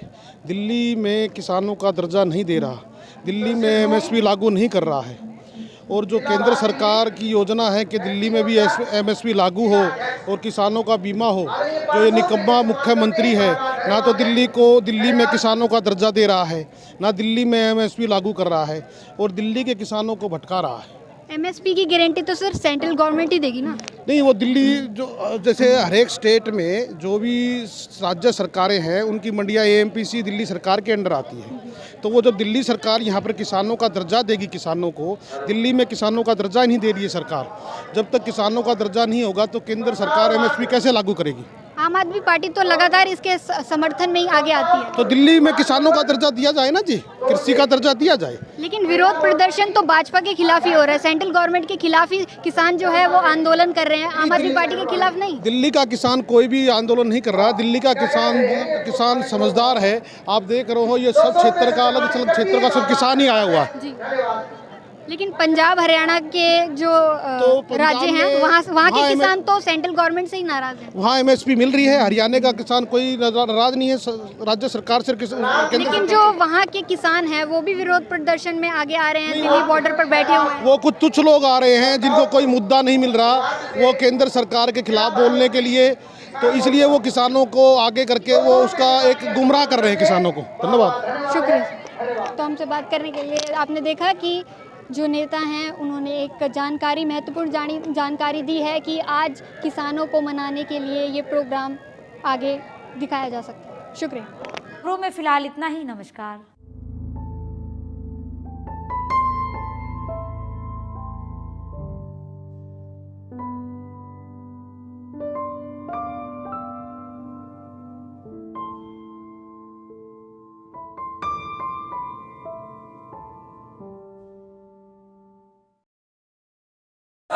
किसान मजदूर एकता जिंदाबाद जिंदाबाद जिंदाबाद।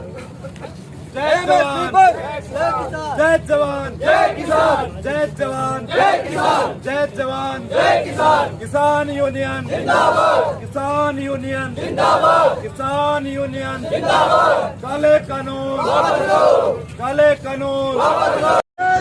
देखिए इस वक्त आप जो तस्वीरें देख रहे हैं दिल्ली गाजीपुर बॉर्डर से तस्वीरें देख रहे हैं आप, किसान आंदोलन का 112वां दिन, और आप ये लाइव विजुअल्स देख सकते हैं लाइव न्यूज़ 100 के माध्यम से, और आप हमारे साथ बने हुए हैं लाइव न्यूज़ 100 के साथ। अब कैसे यहाँ लोग नारे लगा रहे हैं किसान आंदोलन पर, दमन मुर्दाबाद के नारे आप देख सकते हैं, काले कानून वापस लो। 112वां दिन किसान आंदोलन का, किसान बने हुए हैं दिल्ली गाजीपुर बॉर्डर पर। आप देख रहे हैं लाइव तस्वीरें लाइव न्यूज़ 100 के माध्यम से। हमको यहाँ पे 24 घंटे हो गए। सरकार की तरफ से अभी तक कुछ आश्वासन आया नहीं, बिल्कुल। लाइव न्यूज़ 100 के माध्यम से बने हुए सर, आप बताएं। जी जी 112वां दिन किसान आंदोलन का, जी क्या लगता है कि सरकार सुनी सुन? जी बिल्कुल सरकार सुनेगी, सरकार पूरे प्रेशर में है और सरकार जी जी सरकार सुनेगी, सरकार बिल्कुल प्रेशर में है। सरकार को ये तीनों काले कृषि कानून वापस लेने ही होंगे। जब तक सरकार इस कानून को वापस नहीं लेगी, जवान किसान यहीं पे डटा रहेगा। आज 109 दिन हो चुके हैं, चाहे हमें 2024 तक यहाँ पे इंतज़ार करना पड़े, लेकिन काले कानून तीनों के तीनों सरकार को वापस लेने होंगे और MSP के ऊपर कानून बनाना होगा। ये हमारी मांग है, ये सरकार को पूरी करनी होगी। दिल्ली की तरफ से लालकुई जाने वाला रास्ता खोल दिया गया है सरकार की तरफ से, इसका क्या संकेत है? जी ये हमने तो हमारे को तो फर्स्ट दिन जब हम यहाँ पे आए तब भी हमारी कोई डिमांड नहीं थी। जिस रास्ते को उन्होंने खोला है वो रास्ता उन्होंने अपनी मर्ज़ी से ही बंद किया था, अपनी मर्ज़ी से ही खोला है। अभी भी उन्होंने एक रास्ता बंद किया हुआ है जो गाज़ियाबाद से दिल्ली जाता है, वो उसकी हमारे को ज़रूरत नहीं है। आप साइड में दिखा सकते हैं, हमारा सिर्फ यहाँ पर 2 रोड के ऊपर ही लेआउट है, तीसरे चौथे रोड की हमारे को ज़रूरत नहीं है। हम सरकार से अपील करते हैं, शासन प्रशासन से अपील करते हैं, जो गाज़ियाबाद से दिल्ली को जाने वाली जनता है उसको 2-2.5 घंटे का एक्स्ट्रा समय उसको लगाना पड़ता है, उसका समय बर्बाद ना करें, इस रास्ते को भी खोल दें। जी। और आपको क्या लगता है कि सरकार और किसानों के नेताओं के बीच तालमेल क्यों नहीं खा रही है, और सरकार ये तीनों काले कानून जो बता रहे हैं किसान, ये वापस क्यों नहीं ले पाए? जी उनका सिस्टम ऐसा है कि कानून और जो तीनों काले कानून हैं, जैसे ही ये कानून आए उससे पहले अडानी अंबानी की पोल खुल चुकी है। 1000 साइलो स्टोर उन्होंने बना लिए हैं देश के अंदर। उनका पूरा का पूरा जो षड्यंत्र था, प्लानिंग थी, वो थी जो किसान का जो अनाज है उसको सारे के सारे को अपने हैंड ओवर कर लें और उस तरीके से देश के अंदर उस फसल को जनता के सामने लेके आएँ। जैसे हवाई जहाज़ के 3 बार रेट बढ़ते हैं टिकट के, तो ऐसे ही उनकी मंशा ये है कि पूरा राशन हमारी मुट्ठी में आ जाए और जितनी बार देशवासियों को भूख लगे उतनी बार उसका रेट बढ़ा के दें, ये उनकी मंशा है। लगभग कितनी संख्या में इस वक्त गाजीपुर बॉर्डर पर किसान मौजूद हैं? अभी नियर अबाउट 20,000 के करीब किसान यहाँ पे मौजूद हैं और सभी अपना तैयारी कर चुके हैं। गर्मियों की मौसम से बचाव के लिए उन्होंने मच्छरदानी भी ले ली है और सारी चीज़ें जो चटाई वगैरह है वो आ गई है हमारे पास। बंगाल से आसाम के किसानों ने हमारे पास ट्रक भर के बहुत सामान भेजा है, जिससे हम अपनी छतें गर्मी से बचने के लिए तैयारी कर रहे हैं। यहाँ पे हम अभी सरकार को हम बताना चाहते हैं, गर्मियों में पानी की अगर हमारे को किल्लत पड़ेगी तो हम यहाँ पे बोर भी करने वाले हैं और आगे मौसम बारिश का जैसे आएगा उससे बचने के लिए हम यहाँ पक्के मकान भी बनाएंगे, क्योंकि संसद आपकी है, रोड हमारे हैं। तो अभी बताया जा रहा है कि गाजीपुर बॉर्डर पर भी मकान बनाने की तैयारियां लगभग हो चुकी हैं, तो इस बारे में आप क्या कहते हैं? जी बिल्कुल बनेंगे, ये जनता का है, सब कुछ किसान का है, मजदूर का है, जवानों का है, आम जनता का है। नेताओं का जो काम होता है ये खासकर ये सरकार जो मैनिफेस्टो के अंदर ये सरकार लेके आई थी, जो भी वादे करके आई थी, चाहे वो स्वामीनाथन रिपोर्ट का हो या फिर जवानों की भी MSP के ऊपर चल रहा था, वहाँ भी 2100 दिन से हमारे जवान जंतर मंतर पे बैठे हैं। तो सभी वर्गों का इसने शोषण कर दिया है। आज पूरे देश के सभी डिपार्टमेंट, सभी विभाग रोड के ऊपर हैं। देश की जनता में त्राहिमाम मचा हुआ है, पैसा किसी आदमी की जेब में है नहीं। अब रोटी का जो है, रोटी जो हर आदमी की ज़रूरत होती है, उसको भी सरकार ने कोरोना काल में ऐसा षड्यंत्र रचा कि अब इस जनता को काबू में कर लिया जाए और इनकी रोटी को कर दो बंद और अपने आप आएंगे, ये भूख लगेगी। इसलिए सरकार ने ये इतना बड़ा षड्यंत्र रचा है, लेकिन उसका पर्दाफाश हो चुका है। किसान यहाँ से जब तक नहीं लेगा जब तक ये तीनों बिल वापस नहीं होंगे। देखिए, आप देख रहे हैं लाइव न्यूज़ 100 के माध्यम से सीधी तस्वीरें दिल्ली गाजीपुर बॉर्डर से आप देख पा रहे हैं। लाइव न्यूज़ 100 बना हुआ है दिल्ली गाजीपुर बॉर्डर पे और आप देख सकते हैं लाइव विजुअल्स लाइव न्यूज़ 100 के माध्यम से। हमारे साथ अभी इस वक्त आप देख सकते हैं विजुअल्स में महिलाएं भी मौजूद हैं, जिन्होंने हाथों में जो बैनर्स ले रखे हैं, खेती के तीनों काले कानून रद्द करो, या एक और बैनर हमें नजर आ रहा है, काले कानून वापस लो, PMS की तरफ से। आप बताएं, जो काले कानून के लिए आपने वो ले रखा है हाथ में बैनर, इसका क्या मतलब है?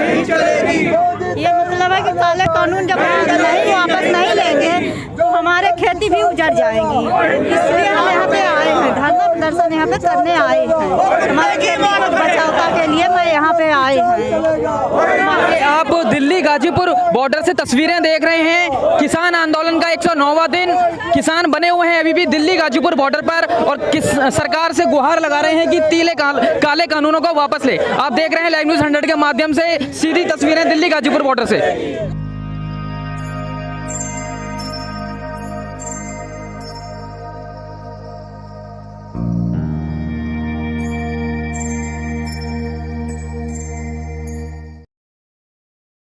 चाहिए LG को अपना काम कर लेने चाहिए, क्योंकि LG वैसे ही नाकारा है, मुफ्त की तनख्वाह ले रहे हैं LG साहब। तो केजरीवाल जी को करने दें जो काम है, मोदी को कहें कि अपना उत्तराखंड वगैरह देखें, अपना पद देखें, ये दिल्ली को ना देखें, क्योंकि दिल्ली की जनता उनसे हाथ जोड़ती है। छेड़छाड़ आपको क्यों ये ऐसा विश्वास लगता है कि LG जो है वो हर एक कानून के उलट ही जाएंगे? क्योंकि मोदी की किसी बात को विश्वास नहीं किया जाता। वो कहते थे कि सारे देश के अच्छे दिन आने वाले हैं, उल्टा बुरे दिन आ गए, तो इसलिए मोदी जी की किसी बात पे हमें विश्वास नहीं है। तो आपको लगता है कि ये एक चाल है, ये जाल बिछाया गया है? हाँ, ये मोदी जी का जाल बिछाया हुआ है। वो दिल्ली में आने की तैयारी में लगे हुए हैं कि मैं किसी तरह दिल्ली में पैर बसाऊं, लेकिन मोदी जी भूल जाओ, 2024 में आप पता नहीं कहाँ कूड़े में पड़े होंगे, क्योंकि हिमालय पर्वत भी आपको नहीं बुलाएगा, आप इतने प्रदूषण रहित हैं। लेकिन मोदी तेरी तानाशाही, मोदी तेरी तानाशाही। जानते हैं कि केंद्र सरकार हमारे साथ कितना दुर्व्यवहार कर रही है, उसी के चलते हुए हमारी श्री अरविंद केजरीवाल जी के आह्वान पे हम लोग यहाँ इकट्ठा हुए हैं, क्योंकि वो तो चाहते नहीं कि कोई काम करें। जैसे कि अरविंद केजरीवाल जी आप देख रहे हैं, निरंतर जो भी कहते हैं दिल्ली सरकार वो काम कर रही है, उसी को रोकने के प्रयास उसी को रोकने का प्रयास किया जा रहा है और उसी के अंतर्गत हम लोग यहाँ इकट्ठे हुए हैं ताकि जो अपनी बात रख सके। इससे पहले भी जब दिल्ली सरकार, जब पिछले 5 साल पहले जब हमारी सरकार काम कर रही थी, हमें 2.5 साल तक काम करने नहीं दिया। किसी तरह हमने सुप्रीम कोर्ट से केस जीतने के बाद जो जितनी तेज़ी से श्री अरविंद केजरीवाल जी ने काम किया, उसे देखते हुए उन्हें लग रहा है कि अगर इसी तरीके से काम चलते रहे तो आगे आने वाले जो 6 राज्यों के चुनाव है उनमें भी कहीं ना कहीं श्री अरविंद केजरीवाल जी का परचम लहराएगा। उसी को, उस तरक्की को देखते हुए वो चाहते हैं कि हमारे काम की जो तेज़ी है वो कम पड़ जाए और हम चाहते हैं कि हमारा काम इसी तेज़ी से चलता रहे। हम श्री अरविंद केजरीवाल के साथ कंधे से कंधा मिला के खड़े रहेंगे और इस तरह के प्रोटेस्ट लगातार चलते रहेंगे।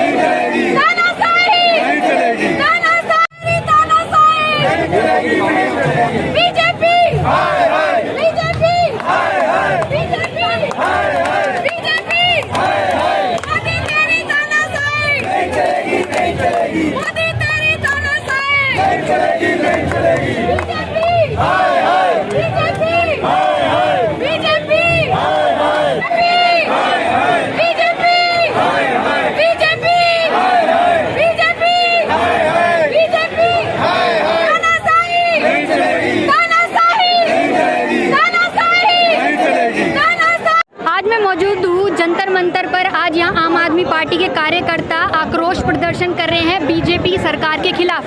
आज हम इन कार्यकर्ताओं से पूछेंगे आखिर क्या मांग है इनकी। आइए पूछते हैं। आपका नाम? मेरा नाम सुमन त्यागी है, मैं मलकागंज वार्ड से हूँ। ठीक है। आज आप प्रोटेस्ट यहाँ करने बैठी हैं, क्या मकसद? ये जो एलजी को इन्होंने जो पावर दी है इसको हटवाने के लिए बैठे हैं। केजरीवाल के हाथ में ये पावर रहनी चाहिए। एलजी को अपना काम कर लेने चाहिए क्योंकि एलजी वैसे ही नाकारा है, मुफ्त की तनख्वाह ले रहे हैं एलजी साहब। तो केजरीवाल जी को करने दें जो काम है। मोदी को कहें कि अपना उत्तराखंड वगैरह देखें, अपना पद देखें, ये दिल्ली को ना देखें क्योंकि दिल्ली की जनता उनसे हाथ जोड़ती है। बीजेपी कह रही है कि कानून को पारित तो आम आदमी पार्टी सरकार ही करेगी, लेकिन एलजी सिर्फ उसे अप्रूवल देगी, उससे कोई छेड़छाड़। आपको क्यों ये ऐसा विश्वास लगता है कि एलजी जो है वो हर एक कानून के उलट ही जाएंगे? क्योंकि मोदी की किसी बात को विश्वास नहीं किया जाता। वो कहते थे कि सारे देश के अच्छे दिन आने वाले हैं, उल्टा बुरे दिन आ गए, तो इसलिए मोदी जी की किसी बात पे हमें विश्वास नहीं है। तो आपको लगता है कि ये एक चाल है, ये जाल बिछाया गया है? हाँ, ये मोदी जी का जाल बिछाया हुआ है। वो दिल्ली में आने की तैयारी में लगे हुए हैं कि मैं किसी तरह दिल्ली में पैर बसाऊं। लेकिन मोदी जी भूल जाओ, 2024 में आप पता नहीं कहाँ कूड़े में पड़े होंगे क्योंकि हिमालय पर्वत भी आपको नहीं बुलाएगा, आप इतने प्रदूषण रहित हैं। लेकिन देखिए सेंटर में बीजेपी की सरकार है, अभी ये बिल जो है संसद में अभी आया भी नहीं है, उससे पहले यहाँ प्रोटेस्ट शुरू हो गया। अंदर बैठ के एक कमरे में जैसे किसान बिल उन्होंने पास कर दिया है। आज किसान भाई हमारे इतने परेशान हैं, कितने किसान भाई हमारे शहीद हो गए हैं, लेकिन कोई उनकी सुनवाई नहीं कर रहा है। तो ऐसी मोदी जी ऐसी हल्ला मचा मचा के अंदर पास ना कर दे, इसलिए आज हम सड़कों पे उतर आए हैं। तो आपको विश्वास नहीं है कि संसद में आपकी बात सुनी जाएगी? नहीं, हमारी कोई विश्वास नहीं, बिल्कुल विश्वास। मोदी जी पे तो देश की जनता ने विश्वास करके ही सबसे बड़ा अपने पैर पे ही कुल्हाड़ी मारी है। देखिए एक बात बताइए मुझे, एलजी किसके आदेश पे काम करेगा? हमारे एलजी साहब का एक दायरा है, वो रबड़ का बना के रख दिया उनको। ना मोदी की तरफ से कोई आदेश होगा, ना बेचारे स्टैंप लगाएं। हम ये कह रहे हैं कि दिल्ली सरकार को दिल्ली की जनता ने चुना है। हाई कोर्ट ने आदेश दिया है कि दिल्ली की जनता के लिए दिल्ली सरकार अपने निर्णय ले सकती है। तो मोदी जी को क्यों चुभ रही है? मोदी जी को चुभनी नहीं चाहिए चीज़ें। एक आदरणीय है एलजी साहब को जो बिल दिल्ली सरकार भेजती है उन पे साइन कर देना चाहिए दिल्ली की जनता के हित में देखते हुए। वो तो एलजी तो कह ही रहे हैं मैं तो सिर्फ अप्रूवल दूंगा, कानून तो आम आदमी पार्टी ही पारित करेगी, तो फिर भी प्रॉब्लम क्यों हो रही है? भाई मैं ये कहती हूँ कि एलजी साहब एक मुख्यमंत्री से ऊपर हैं। मुझे सिर्फ इतना बताइए आपके चैनल के माध्यम से, चुनी हुई जनता सबसे जिसको चुनती है सरकार को वो सर्वप्रिय होती है क्योंकि उसमें जनता का हित होता है, जनता का चुनाव होता है। और मोदी जी कौन होते हैं? निर्णय लेने वाले। दिल्ली की जनता उनको सबक सिखाने के लिए तैयार है। 2022 का वेट करिए, अपने आप दूध का दूध और पानी का पानी हो जाएगा। अगर इस प्रदर्शन से भी कुछ नहीं हुआ तो आप सुप्रीम कोर्ट का दोबारा दरवाजा खटखटाना चाहते? बिल्कुल। और एक तरफ हमारे आदरणीय केजरीवाल साहब दिल्ली कोर्ट में जाएंगे और दिल्ली की अभी तो कुछ कार्यकर्ता हैं हम, दिल्ली की तमाम जनता रोडों पे आएगी और ये दिखाएगी मोदी साहब को कि अभी तक तो किसान थे, अभी दिल्ली की जो आम पब्लिक है वो भी आ रही है। आप सावधान हो जाएं, आपके बुरे दिन आने वाले हैं। मैं ये कहना चाहूँगी, जैसे आपने बोला कि विश्वास, मोदी जी पे विश्वास सबसे पहले जनता जब लेके आई मोदी जी को, तो आपने जो विश्वास की बात, सबसे पहला विश्वास तो उन्होंने नोटबंदी करके ही तोड़ दिया लोगों का। उसके बाद उन्होंने बहुत अच्छे अच्छे कार्य किए जो जनता बहुत अच्छे से जानती है। और अब मोदी जी का जो मुझे एम लग रहा है ना, वो तो ये लग रहा है जैसे अंग्रेज थे ना, जिसमें हिटलर नाम बहुत मशहूर था, वो मोदी जी अब हिटलर बनना चाहते हैं इस देश में। वो अकेले ही राज करना चाहते हैं। वो सोचते हैं सिर्फ मेरा राज हो, मैं हाँ कहूँ तो हाँ हो और मैं ना कहूँ तो ना हो। अभी मोदी जी का यही मुद्दा है और उसके अलावा उनको जनता की कोई परवाह नहीं है, कोई महिलाओं की सुरक्षा की परवाह नहीं है, किसी चीज़ की परवाह नहीं है उनको। एमसीडी में भी अब आम आदमी पार्टी आ गई है और वैसे तो दिल्ली में सरकार है ही, वैसे ही जब इलेक्शन के जरिए ही जब आप उन्हें हरा रहे हैं तो अब हिटलर उन्हें कैसे कह सकते हैं? हिटलर कैसे नहीं बोलेंगे, आप तो देख रहे हैं, वो तो जबरदस्ती। आज आप किसानों को देख लीजिए, बताएगा आप जनता हम बताएंगे, हमारा तो हम जनता को बताएंगे ना कि मोदी जी क्या कर सकते हैं और तुम्हारे लिए और कितना गहरा गड्ढा खोद सकते हैं। तो जनता जिनको पसंद करती है उनकी बात भी तो मानती है, तो जनता को चेताने का काम हम लोग करेंगे उसमें।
मैं हूं मेघा दहिया, आप देख रहे हैं लाइव न्यूज़ 100 और हमारे साथ जुड़े हुए हैं आर.डी. शर्मा जी जो कि इंडियन वेट एक्सपो 2021 के ऑर्गेनाइजर एंड ऑनर हैं। तो सर से बात करते हैं और जानकारी लेते हैं इस इवेंट की, जो कि स्पेशलिस्ट डॉग्स के डॉक्टर्स यहाँ पे आए हुए हैं पूरे देश भर से। नमस्कार सर, आपका स्वागत है लाइव न्यूज़ 100 में। सर जनता को बताइए कि आज का ये जो इवेंट है, ये इसका मेन उद्देश्य क्या रहा है? इसका पर्पज़ यही है कि जो हमारे आने वाली जनरेशन है, जो हमारे यंग वेट्स हैं, जो कॉलेज से भाई बाहर निकलेंगे, उन्होंने प्रैक्टिस करना है, उनको ऐसा प्लेटफॉर्म दिया जाए कि जो जब वो अपनी प्रैक्टिस करें तो उनको भी उनका एजुकेशन लेवल इतना हाई हो कि अपने जो डॉग्स जो सफ़र कर रहे हैं उनको वो अच्छी तरह वो सर्व कर सकें, क्योंकि उनको लेटेस्ट टेक्निक्स है और कोई सर्जरी की टेक्निक्स है। हमारे से बहुत वर्ल्ड क्लास स्पीकर्स हमारे साथ हैं अभी, जैसे तनुबाद से डॉक्टर हैं, गडूबाद से हैं, they are known as a international speaker. जब उनके जो एक्सपर्टीज़ है, उनके जो नई नई टेक्निक्स हैं जो वो रिसर्च करते हैं, तो वो हमारे प्रैक्टिस में भी वो उसका यूज़ हो, इसलिए वो हम लोगों को ऐसे साल में एक बार गेट टुगेदर रहता है। और पेट इंडस्ट्री भी रहती है, जो पेट इंडस्ट्री को भी बूस्ट मिलता है। तो ओवरऑल हमारा जो प्रोफेशन है वो ग्रो करेगा अगर पेट इंडस्ट्री भी ग्रो करेगी। और हमारे जो मेक इन इंडिया प्रोडक्ट्स हैं उनका हम लोग प्रमोट कर रहे हैं। तो हमारे जो हर्बल प्रोडक्ट्स हैं वो बाहर बहुत जाते हैं, हिमालय जैसे ह्यूमन्स की बनाते हैं, डॉग्स की भी मेडिसिन बनाते हैं। तो ऐसा we have to encourage them. तो इसीलिए हमारा जो कंट्री का फुटफॉल बढ़ेगा, हमारा नाम बढ़ेगा, हमारे प्रोफेशन का लेवल वर्ल्ड क्लास होगा और जो पेट ओनर्स हैं उनको भी वर्ल्ड क्लास ट्रीटमेंट जो बाहर कंट्री में होती है वो इस हमारे कंट्री में मिलेगी। सर ये तो बात हो गई पेट एनिमल्स की, स्ट्रीट डॉग्स के बारे में कुछ बताना चाहते हैं जनता को? बिल्कुल, स्ट्रीट डॉग हम लोग स्ट्रीट डॉग नहीं बोलते, उनको होमलेस बोलते हैं। बिकॉज स्ट्रीट में तो हमारे ह्यूमन बींग्स भी सोते हैं, सड़कों में सोते हैं, उनके पास घर नहीं है। तो ये भी एक एनिमल ऐसा है जिनके पास घर नहीं है, वो उनके लिए हम लोग घर के लोगों को अवेयर करते हैं कि एटलीस्ट जो बाहर से ख़रीदो नहीं, लेकिन अडॉप्ट वन। आपके घर के बाहर 50 डॉग हैं, आप उसमें से एक को अडॉप्ट कर ले तो you will be a different human being. आपको शेयरिंग, केयरिंग और कितना रिस्पॉन्सिबल आप हो जाएंगे। और आप अगर आपके बच्चे ऐसा आप किसी बाहर के डॉग को खाना दे रहे हैं जो उसका केयर करते हैं तो उसको इनकरेज करें, बिकॉज जितना आप उसको इनकरेज करेंगे बच्चे का जो पर्सनैलिटी है वो डेवलप होगी। जिनके पास डॉग नहीं है उसका पर्सनैलिटी उसके में बहुत फ़र्क होगा, वो लाइफ में ज़्यादा प्रोग्रेस करते हैं बिकॉज ज़्यादा वो एडजस्टेबल होते हैं, शेयरिंग ज़्यादा होती है, they are more full of love. इसलिए हम लोग इनकरेज करते हैं कि जो हमारे होमलेस डॉग्स हैं आपको ख़रीदने की ज़रूरत नहीं है, इतने डॉग हैं किसी को भी अडॉप्ट कर लीजिए। ये जो डॉग्स हैं सबसे बेस्ट होते हैं, जल्दी बीमार नहीं होते हैं, they are tune to this environment, tropical condition. तो अपना ही desi dog like we desi and adopt desi हमारा एक लोगो भी रहता है, तो लोग बहुत से लोग अडॉप्ट करते हैं, but this is a continuous process. तो हम हर साल ये सब प्रमोट करते रहते हैं and many people they are started adopting. Sir dogs सबसे ज़्यादा लवेबल एनिमल होता है, पेट एनिमल होता है, वफ़ादार होता है अपने घर के लिए। बट बहुत लोग ऐसे होते हैं जो होमलेस, आपने बताया होमलेस होते हैं, स्ट्रीट डॉग्स आपने बोला होमलेस डॉग्स होते हैं, तो उनसे डरते हैं या उनको हिट करते हैं। तो प्लीज़ हमारी लाइव न्यूज़ 100 के थ्रू मैसेज दीजिए जनता को ताकि ये वो ऐसा ना करें। देखिए, डॉग से कभी भी डरना नहीं चाहिए, क्योंकि मुझे लगता है हमारा ह्यूमन साइकोलॉजी है, डॉग मीन रेबीज़। वो उनको लगता है, हर इंसान को लगता है कि डॉग काटेगा तो उसको रेबीज़ हो जाएगा। पर ये मैं बताना चाहता हूँ, हर डॉग के अंदर रेबीज़ नहीं होता, they are not born with this disease. तो वो लोगों को इतना मिथ है, किसी को डॉग का स्क्रैच भी लग जाता है उनको लगता है रेबीज़ का इंजेक्शन तो नहीं देना पड़ेगा, इसलिए डर लगता है। पर उसके लव से, उसकी अफेक्शन से अगर वो इन्वॉल्व हो जाएँ, आप घर के बाहर जो डॉग है उसको 2-4 दिन बिस्किट देना शुरू कर दीजिए, चौथे दिन वो आप बिस्किट भी नहीं देंगे तो भी आपके पैर को लिक करेगा, लेकिन वो बच्चे के लिए टॉफ़ी नहीं ले जाएंगे घर तो वो आपसे नाराज़ हो जाएगा। तो इतना डिफरेंस है अगर आप समझेंगे इसको, तो इसलिए कन्वर्ट होते जाइए as a animal lover, your life will be more lovable. Thank you sir, thank you being with us. 3 चिकित्सालय बने, बहुत नहीं तो शहर में 1 तो बने, तो इसमें इन्वेस्टमेंट की आवश्यकता है जो भारत सरकार को करना चाहिए। फ़िलहाल जो नॉन गवर्नमेंट ऑर्गेनाइजेशंस अपने अपने शेल्टर्स बनाते हैं 1-2, उससे काम नहीं चलता। इस देश में बहुत ज़्यादा पशु हैं और सरकार को इसके बारे में थोड़ा बहुत सोचना चाहिए। मैम, ऐसे NGOs, ऐसे जो आपने बताया पेट एनिमल्स के लिए या स्ट्रीट होमलेस एनिमल्स के लिए हर डिस्ट्रिक्ट में NGOs होने चाहिए? वो तो हैं ही, इनफैक्ट हर डिस्ट्रिक्ट में 2-3 NGOs तो होते ही हैं जो जानवरों की अब बढ़ते जा रहे हैं, जैसे जैसे लोगों में जागरूकता आ रही है। यहाँ तक कि स्कूल कॉलेजों में भी लोग ग्रुप्स बना के एक छोटा सा एरिया डिमार्केट करके बीमार घायल जानवरों को रखना शुरू कर देते हैं। और उसके बाद कितने सारे लॉ कॉलेजेस हैं जिन्होंने एनिमल लॉ सेंटर्स बनाए हैं, कितने सारे हॉस्पिटैलिटी कॉलेजेस हैं जो रेस्क्यू सेंटर्स बना रहे हैं। तो अब ये जो है वो एक फील्ड है जो बहुत तेज़ी से बढ़ रही है, लेकिन ये जितने भी एफर्ट्स हो जाएं अधूरे रहेंगे जब तक इसमें गवर्नमेंट असिस्टेंस नहीं मिलता है। Ma'am, what do you want to give message to our viewers?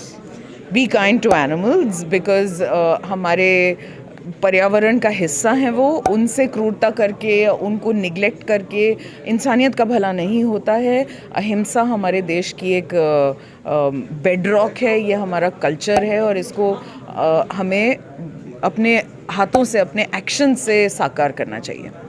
Thank you ma'am, thank you being with us. Indian wait expo 2021 की कॉन्फ्रेंस से हमारे साथ जुड़े हुए हैं डॉक्टर विपिन शर्मा जी और ऋतुजा जी, जो कि काफ़ी साल से वेटेनरी फील्ड में है, वेटेनरी प्रैक्टिस में है। तो जानते हैं इनसे कि आज का कॉन्फ्रेंस की क्या मेन पर्पस रहा है और ये क्या मैसेज देना चाहते हैं व्यूअर्स को। सर नमस्कार।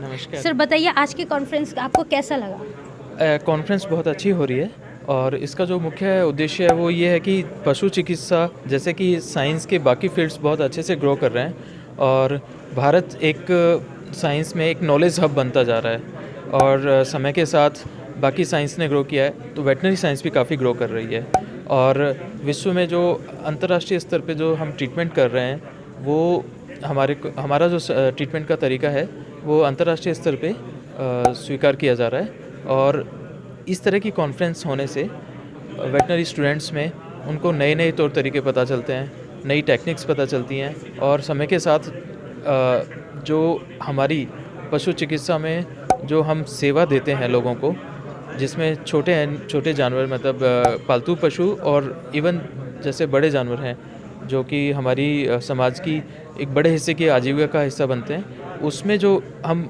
सेवा करके उनको ज़्यादा से ज़्यादा बचाने की कोशिश करते हैं या उनका प्रोडक्शन बढ़ाने की कोशिश करते हैं तो उसमें एक अपलिफ्टमेंट आता जा रहा है और ये कॉन्फ्रेंसेस लगातार होते रहते हैं और इन कॉन्फ्रेंसेस से इस तरह का हमारा जो नॉलेज है वो धीरे धीरे अपग्रेड होता है और हम ज़्यादा से ज़्यादा प्रोडक्टिविटी बढ़ाते हैं। सर आप कितने ईयर से इस प्रैक्टिस में हैं? 13 ईयर्स। ओके, आप क्या मैसेज देना चाहते हैं लाइव न्यूज़ 100 के माध्यम से व्यूअर्स को कि जो स्ट्रीट एनिमल्स होते हैं या पेट एनिमल्स होते हैं उनमें लोग बहुत डिफरेंस समझते हैं, तो प्लीज़ कुछ बताइए। देखिए, स्ट्रीट एनिमल में और पेट एनिमल में बहुत ज़्यादा अंतर नहीं है, क्योंकि बेसिक दोनों की फिजियोलॉजी और साइकोलॉजी लगभग समान है। बस कुछ अंतर ये होता है कि स्ट्रीट एनिमल्स को शायद हम उतना प्यार नहीं दे पाते उतना, तो उसके अंदर हमारे उनके प्रति मन में डर और थोड़ा सा कभी कभी गुस्सा ज़्यादा होता है। लेकिन जैसे जैसे समय के साथ जो लोगों में परिवर्तन आ रहा है, उनका व्यवहार बदल रहा है, तो उसके साथ साथ स्ट्रीट डॉग्स जो हैं वो ज़्यादा फ्रेंडली होते जा रहे हैं और ज़्यादा से ज़्यादा फैमिलीज़ उनको अडॉप्ट कर रही हैं। बारे में और जानकारी लेते हैं डॉक्टर ऋतुजा से, जो कि जयपुर से हैं, गवर्नमेंट प्रैक्टिस में है। मैम प्लीज़ बताइए आज का कॉन्फ्रेंस कैसा लगा आपको? आज की कॉन्फ्रेंस बहुत ही इनोवेटिव है। हम यहाँ पे जो वेटनरी स्टूडेंट्स हैं स्पेशली उनको मोटिवेशन देना चाह रहे हैं। हम चाहते हैं कि जो लोग बाहर जा रहे हैं यहाँ से सीखने के लिए, वो चीज़ हम उनको यहाँ इंडिया, मेक इन इंडिया जो we are trying to follow, हम उनको यहाँ पर ही प्लेटफॉर्म दे रहे हैं कि वो यहाँ से ही सीख कर और अपने ही लोगों के लिए काम करें, ऐसा। तो ओवरऑल आपको बहुत अच्छा लगा। आप कुछ कहना चाहते हैं लाइव न्यूज़ 100 के व्यूअर्स को, कुछ मैसेज देना चाहते हैं इस कॉन्फ्रेंस के बारे में? बिल्कुल, मैं बोलना चाहती हूँ जितने लोग वेटनरी प्रोफेशन से जुड़ेंगे, जितने लोग एनिमल्स को ट्रीट करेंगे, थोड़ा प्यार करेंगे, it will be very good. Thank you ma'am, thank you being with अस।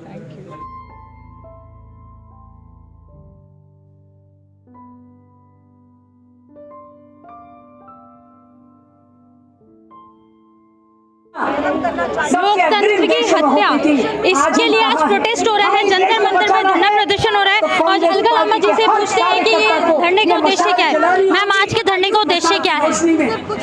देखिए, आज का धरना जो है वो बीजेपी और आम आदमी पार्टी को बेनकाब करने के लिए है। क्या कारण है? जब 2018 3 साल पहले सुप्रीम कोर्ट की 5 जजेस की बेंच ने साफ कर दिया था ना कि दिल्ली की चुनी हुई सरकार और केंद्र के नियुक्त किए हुए एलजी के क्या अधिकार है, साफ कर दिया था। क्या कारण है? 3 साल बाद ये एक पन्ने का संशोधन लाकर विवाद दोबारा उत्पन्न किया गया। क्यों किया गया बता देती हूँ। खेल क्या है? दिल्ली के अंदर पेट्रोल 90 पार पहुंचा हुआ है, सिलेंडर 900 पार पहुंचा हुआ है, हवाएं जहरीली है, पीने के पानी से दिल्ली जूझ रही है, कोरोना से निकली नहीं। नाकामियों से ध्यान भटकाने के लिए 3 साल बाद बैठे बैठे एक विवाद खड़ा कर दिया गया। अरविंद केजरीवाल से पूछना चाहते हैं, मिली भगत नहीं है तो 3 फरवरी को जब ये कैबिनेट नोट आया, क्यों राष्ट्रपति जी से जाकर नहीं मिले? क्यों प्रधानमंत्री, गृह मंत्री से नहीं मिले? क्यों सुप्रीम कोर्ट का रुख नहीं किया जिस सुप्रीम कोर्ट ने आदेश 2018 में दे दिया था? ये उस कोर्ट के आदेश की अवहेलना थी ना, स्टे लेकर आ सकते थे। आज वो यहाँ धरना करने आ रहे हैं क्योंकि बेनकाब हो चुके हैं, नाकामियों से ध्यान भटकाने के लिए होने दी गई।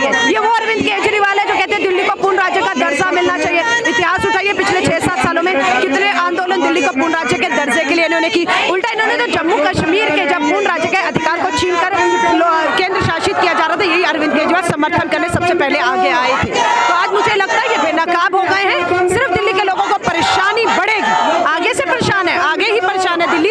ये विवाद उत्पन्न करके और परेशान करके अपनी नाकामियों से ध्यान भटकाकर अब ये विवाद आ रहा है। मैम ये धरना कब तक चलने वाला है? ये लड़ाई यहाँ तक नहीं, अब दिल्ली के हर इलाके में, मोहल्ले में जाएगी, क्योंकि इस आदेश के बाद दिल्ली के लोग और परेशान होंगे और वो जब परेशान होगा तो कांग्रेस उनके साथ ताकत बनकर खड़ेगी और लड़ाई सड़कों पर आएगी। कांग्रेस के कार्यकर्ताओं के साथ और भी जानकारी लेते धरने के बारे में। मैम आज के धरने के बारे में बताइए। देखिए, दिल्ली की पावर्स को छीनने का काम कर रही है भाजपा, और सिर्फ इसलिए ताकि दिल्ली कमजोर हो। हमारे संविधान में लिखा हुआ है कि राज्य के पावर क्या है, केंद्र के पावर क्या है, यूटी के क्या है, एलजी के क्या है, लेकिन फिर भी बार बार इन पावर्स को डाइल्यूट करना और ये कोशिश करना कि दिल्ली केंद्र के कब्जे में आ जाए, ये गलत है। और ये इसलिए हो पा रहा है क्योंकि दिल्ली में एक कमजोर मुख्यमंत्री है। एक कमजोर मुख्यमंत्री के रहते ही भाजपा ये कर पाई। हम सवाल खड़ा करते हैं, यही अगर शीला दीक्षित होती तो क्या भाजपा कर पाती? कभी नहीं कर पाती, क्योंकि एक हमारे पास असहाय मुख्यमंत्री है, इसलिए भाजपा लगातार दिल्ली पे प्रहार कर रही है। और अरविंद केजरीवाल भाजपा अंदर से मिले हुए हैं, इनकी राजनीति से दिखावे में वाद विवाद में आती है, पीछे से एक साथ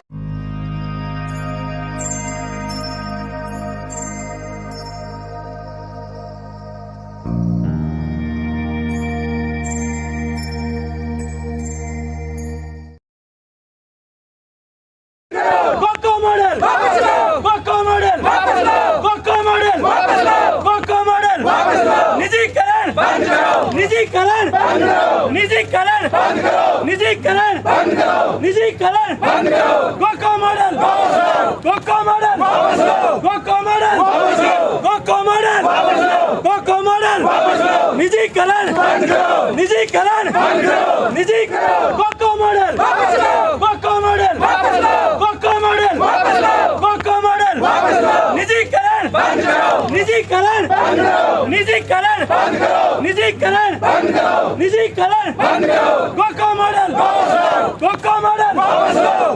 नमस्कार, आप देख रहे हैं लाइव न्यूज़ 100 और मैं दीपक शर्मा पहुंचा हूं दिल्ली के जंतर मंतर पर। और आप मेरे पीछे जो विजुअल्स देख रहे हैं, सरकार हमें स्पेयर पार्ट्स दे, हम उसको उत्पादन देंगे, निजीकरण बंद करो, बंद करो। आप देख सकते गोको मॉडल गो बैक, आप देख सकते हैं मेरे पीछे जो विजुअल्स देख रहे हैं, सरकारी संस्थानों को बेचना बंद करो, बंद करो, अपनी गुहार सरकार से लगा रहे हैं। और ये दिन प्रतिदिन जो होता आ रहा है कि निजीकरण का मामला, तो इसी के विरोध के समर्थन में इसी का विरोध कर रहे हैं ये। तो हमारे साथ जुड़े हुए हैं यहाँ सर, गोको मॉडल गो बैक को क्या है इसका मतलब? मैं वीरेंद्र शर्मा, संयोजक जॉइंट एक्शन कमेटी, उपाध्यक्ष भारतीय मजदूर संघ दिल्ली प्रदेश। गोको मॉडल का मतलब है गवर्नमेंट ऑन कॉन्ट्रैक्टर ऑपरेटर। सरकारी संस्थानों को भारत सरकार ना चला के ठेकेदार के व्यक्ति चलाएंगे। गोको का मतलब ये है, भारत के आज़ाद होने से पहले 15 बेस वर्कशॉप इस हिंदुस्तान में थी, जो आर्मी का टोटल सज्जाकरण, टोटल इक्विपमेंट, टोटल हेलीकॉप्टर्स, इन सब का रिपेयर का काम करना ईएमई कोर के पास था, जिसकी 8 बेस वर्कशॉप इस हिंदुस्तान में थी। बंटवारे के बाद में 8 इधर रह गई, 7 बेस वर्कशॉप पाकिस्तान में रह गई, जिनमें से 505 के लोग कर्मचारी हैं। 505 को प्राथमिकता पर लेते हुए, क्योंकि गोको मॉडल में लाने के लिए वो वेल्ड इक्विपमेंट उसके अंदर थे, सरकार ने अभी 2015 में 2200 करोड़ रुपया इस यहाँ लगाया। तो कुछ अधिकारी कॉन्ट्रैक्टरों से मिलकर मिली भगत के कारण उन्होंने पहले दूसरी वर्कशॉपों पर उंगली रखी थी। उन्होंने जब यहाँ विजिट किया, अनऑफिशियल विजिट कराया गया, तो उन्होंने देखा कि यहाँ 1 भी रुपया हमें अपनी तरफ से लगाने की आवश्यकता नहीं पड़ेगी। तो उन्होंने सबसे पहले 505 को ही आइडेंटिफाई किया, और जिसका रिजल्ट ये रहा कि अभी तक डीपीआर वगैरह बना नहीं। A1 साइन होने के लिए इन्होंने धोखाधड़ी करके मिनिस्ट्री को पहुंचा दिया है, जिसका हम लोग विरोध कर रहे हैं। तो विरोध की आपने कहीं कोई लिखित में शिकायत दी या कोई सुझाव दिया हो? 2020 मार्च से हम लोग इस आंदोलन को छेड़े हुए हैं, और समय समय पर हम प्रधानमंत्री जी को, रक्षा मंत्री जी को, वित्त मंत्री जी को, ग्रुप ऑफ मिनिस्टर्स को हम चिट्ठियाँ लिखते रहे हैं। आप देख रहे हैं लाइव न्यूज़ 100 के माध्यम से लगातार दिल्ली के जंतर मंतर पर लगातार बना हुआ है। और हमारे साथ यहाँ सैकड़ों की तादाद में जो लोग हैं, जो कर्मचारी हैं, लगातार सरकार से गुहार लगा रहे हैं। हालांकि मिनिस्ट्री में भी इन्होंने एक अपनी शिकायत दी है कि जो इसके विरोध के समर्थन में। हमारे साथ और भी लोग जुड़े हुए हैं लाइव न्यूज़ 100 के साथ। सर आप बताएं, सरकार हमें स्पेयर पार्ट्स दे, हम आपको उत्पादन देंगे, क्या मतलब है इसका? सर आप बताएं। हमारे को अगर स्पेयर पार्ट मिलेंगे तो हम टाइम से अपना काम कंप्लीट कर पाएंगे। आपको क्या लगता है कि सरकार क्यों नहीं सुन रही है आपकी बात? हमारी सरकार सुन नहीं रही है क्योंकि उनको निजीकरण में ज़्यादा फ़ायदा लग रहा है, इसलिए हमारी नहीं सुन रही है। पुराने एम्प्लॉयज़ का क्या होगा जो पुराने कर्मचारी काम कर रहे हैं? हमारे को पोस्टिंग कर रहे हैं, वो रखना नहीं चाहते क्योंकि इनकी सैलरी ज़्यादा है। 2 दूसरे आएंगे, वो कम सैलरी में रखेंगे, एक की सैलरी में 4 कर्मचारी रह जाएंगे, इसलिए हमारे को निकाल रहे हैं वो। आप देख रहे हैं लाइव न्यूज़ 100। लाइव न्यूज़ 100 आपको लगातार सच दिखाने की कोशिश करता है कवरेज में, कि जो बात है, जो दिक्कत है, जो शिकायत है, सीधी सरकार तक पहुंचे जनादेश। आप देख रहे हैं लाइव न्यूज़ 100। हमारे साथ अभी निजीकरण बंद करो नौजवान साथी भी जुड़े हुए हैं। सर आप बताएं। हमारा ये रोजी रोटी हमारे पेट से जुड़ी हुई है, जो कि ये बहुत बुरा हो रहा है निजीकरण, मैं इसके विरोध में हूँ। सर आप बताएं।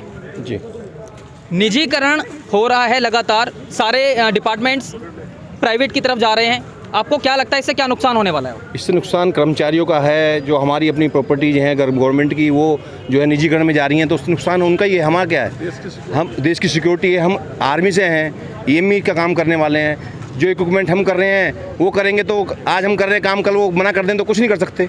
हम सरकारी आदमी काम तो करता ही है। अब वो हमें स्पेयर पार्ट्स दें तो हम काम करेंगे, जो स्पेयर पार्ट्स नहीं तो हम कहाँ से काम करें? कितने दिन धरना चलने वाला है आपका? ऐसे में टाइम तक, जब तक वो वापस नहीं हो। लगभग कितने लोग होंगे इस धरने में शामिल? तकरीबन 8,000 आदमी हैं इसमें। आप देख रहे हैं लाइव न्यूज़ 100 के माध्यम से जंतर मंतर, दिल्ली के जंतर मंतर पर लोग इस कानून के, या कह सकते हैं गोको मॉडल गो बैक गो के विरोध के समर्थन में यहाँ हमारे साथ मौजूद हैं। आप देख सकते हैं सैकड़ों की तादाद में लोग लगातार जुड़े हुए हैं लाइव न्यूज़ 100 के साथ। दिल्ली के जंतर मंतर से लाइव विजुअल्स देख रहे हैं लाइव न्यूज़ 100 के माध्यम से, और हमारे साथ इस वक्त महिला शक्ति, आप कह सकते हैं कि महिला शक्ति मौजूद हैं। केंद्र सरकार होश में आओ, कर्मचारियों से ना टकराओ। आप देख सकते हैं, आप क्यों धरने पे बैठे हैं आज? सर मेरा नाम पूनम मजदूर संघ से हूँ मैं। ये देश की सुरक्षा के लिए है, निजीकरण जो करने जा रहे हैं। हमें टैंक का स्पेयर पार्ट्स कुछ नहीं मिलता। हम दिसंबर में स्पेयर पार्ट मिले, सारे पूरे साल खाली बैठे हैं। जब देश की सुरक्षा के टैंक रिपेयर नहीं होंगे, बॉर्डर पे नहीं जाएंगे तो काम कैसे होगा? गोको मॉडल गो बैक क्या मतलब है इसका? गोको मॉडल को वापस करो, सरकारी संस्थान के लिए जैसे थे वैसे करना हो। प्राइवेट कंपनियों को क्यों ला रहे हो? प्राइवेट उद्योगपतियों के हाथ में क्यों सौंपे जा रहे हो इनको? देखिए लाइव न्यूज़ 100 लगातार बना हुआ है, दिल्ली के जंतर मंतर से आपको लाइव कवरेज दे रहा है। आप देख सकते हैं। मैम आप बताएं, सरकारी संस्थानों को बेचना बंद करो। आपने बैनर लिया हुआ है हाथ में, क्या मतलब है आपका? इसका मतलब ये है कि जो ऐसे यहाँ से 35 साल से 32 साल से नौकरी कर रहे हैं, टैंक में गोला डालते हैं, वहाँ लड़ाई पर जाके लड़ते हैं, बच्चों की भी सुरक्षा, देश की भी सुरक्षा। अब यहाँ से हटाने की बात कर रहे हैं तो यहाँ से हट जाएंगे तो बच्चे क्या करेंगे? पुराने कर्मचारियों का क्या होगा निजीकरण होने से? वो क्या बुढ़ापे में कहाँ इधर उधर जाएंगे, चक्कर खाएंगे? क्यों खाएंगे? ऐसा क्यों हो रहा है? देश की रक्षा के लिए यहाँ बैठे हैं, काम कर रहे हैं। क्या उनको काम देंगे तभी तो वो काम करेंगे? हमारे को काम मिल नहीं रहा और कह रहे हैं कि ये बंदे काम नहीं कर रहे। ऐसा तो गलत बोल रहे हैं। लगभग कितने कर्मचारी होंगे जिनको नुकसान होगा इस निजीकरण से? सारे ही हैं, छोटे से बड़े तक है, सबको ही होगा। एक को थोड़ी होगा, सबको होगा, लेकिन ये गलत होगा ना। आप देख सकते हैं कि हमारे साथ इस वक्त जो महिलाएं हैं वो मौजूद हैं दिल्ली के जंतर मंतर से। मैम आप बताएं, सरकारी संस्थानों को बेचना बंद करो, आपको क्या लगता है कि ये निजीकरण क्यों हो रहा है? अभी तक जैसा देखा गया है, सभी संस्थानों को प्राइवेट किया जा रहा है। एक हमारी जो ये बची हुई थी, अब 505 से हम जो आए हैं अभी, इसको भी गोको को दिया जा रहा है। तो अगर बहुत सारे जो एम्प्लॉय हैं यहाँ पे वो बेरोजगार हो जाएंगे। अगर वो हमें कहीं और भी भेज देते हैं तो कोई पता नहीं है, हमें वहाँ से और कहीं ऐसे पोस्टिंग किया जाएगा, उससे हम थक हार के वैसे ही लोग बाग अपने नौकरी को छोड़ देंगे परेशान होकर। ठीक है, तो निजीकरण हो रहा है, क्या जो पुराने कर्मचारी हैं जो काम कर रहे हैं, क्या उनको सरकार कहीं और नौकरी देगी या कुछ और उनके बारे में कुछ संशोधन सोचा है? ऐसा कोई गारंटी नहीं है, वो सरकार जाने ना। उनकी पॉलिसी है, क्या है पॉलिसी उनको अभी तक समझ नहीं आ रहा है किसी को। ठीक है, इससे हमें क्या फ़ायदा होगा ये हमें अभी तक नहीं पता है, और पता नहीं अब क्या होगा, ये सरकार जाने। हमें तो अभी तक पता नहीं है, पर सरकारी हम जो हमारी जो अभी नौकरी है वो खतरे में ही है अब तक। देखिए जितने भी मेरे साथ जो कर्मचारी जुड़े हुए हैं, joint action committee against Gogo, आप मेरे पीछे बैनर देख सकते हैं। 505 आर्मी बेस वर्कशॉप की तरफ से यहाँ ये जो धरने का आयोजन किया गया है। आप देख सकते हैं कि यहाँ सैकड़ों जो लोग हैं, जो महिलाएं हैं, जो नौजवान जो लोग हैं जुड़े हुए हैं, धरने पर बैठे हुए हैं। लगा यहाँ जो लोग हैं, महिलाएं हैं, जितने भी युवा हैं, जितने भी कर्मचारी हैं, सरकार से गुहार लगा रहे हैं, धरने पर बैठे हैं। आज 17 तारीख 10:30 बजे से लगातार ये लोग धरने पे बैठे हुए हैं। लाइव विजुअल्स देख सकते हैं आप लोग। सरकारी संस्थानों को बेचना बंद करो के नारे लगाते हुए आप लोग देख सकते हैं, आप विजुअल देख सकते हैं लाइव न्यूज़ 100 के माध्यम से। कैमरामैन अनिल कुमार के साथ मैं दीपक। निजीकरण गोको मॉडल वापस लो, गोको मॉडल वापस लो, गोको मॉडल वापस लो, गोको मॉडल वापस लो। निजीकरण बंद करो, निजीकरण बंद करो, निजीकरण बंद करो, निजीकरण बंद करो, निजीकरण बंद करो। गोको मॉडल वापस लो, गोको मॉडल वापस लो, गोको मॉडल वापस लो, गोको मॉडल वापस लो, गोको मॉडल वापस लो। निजीकरण बंद करो।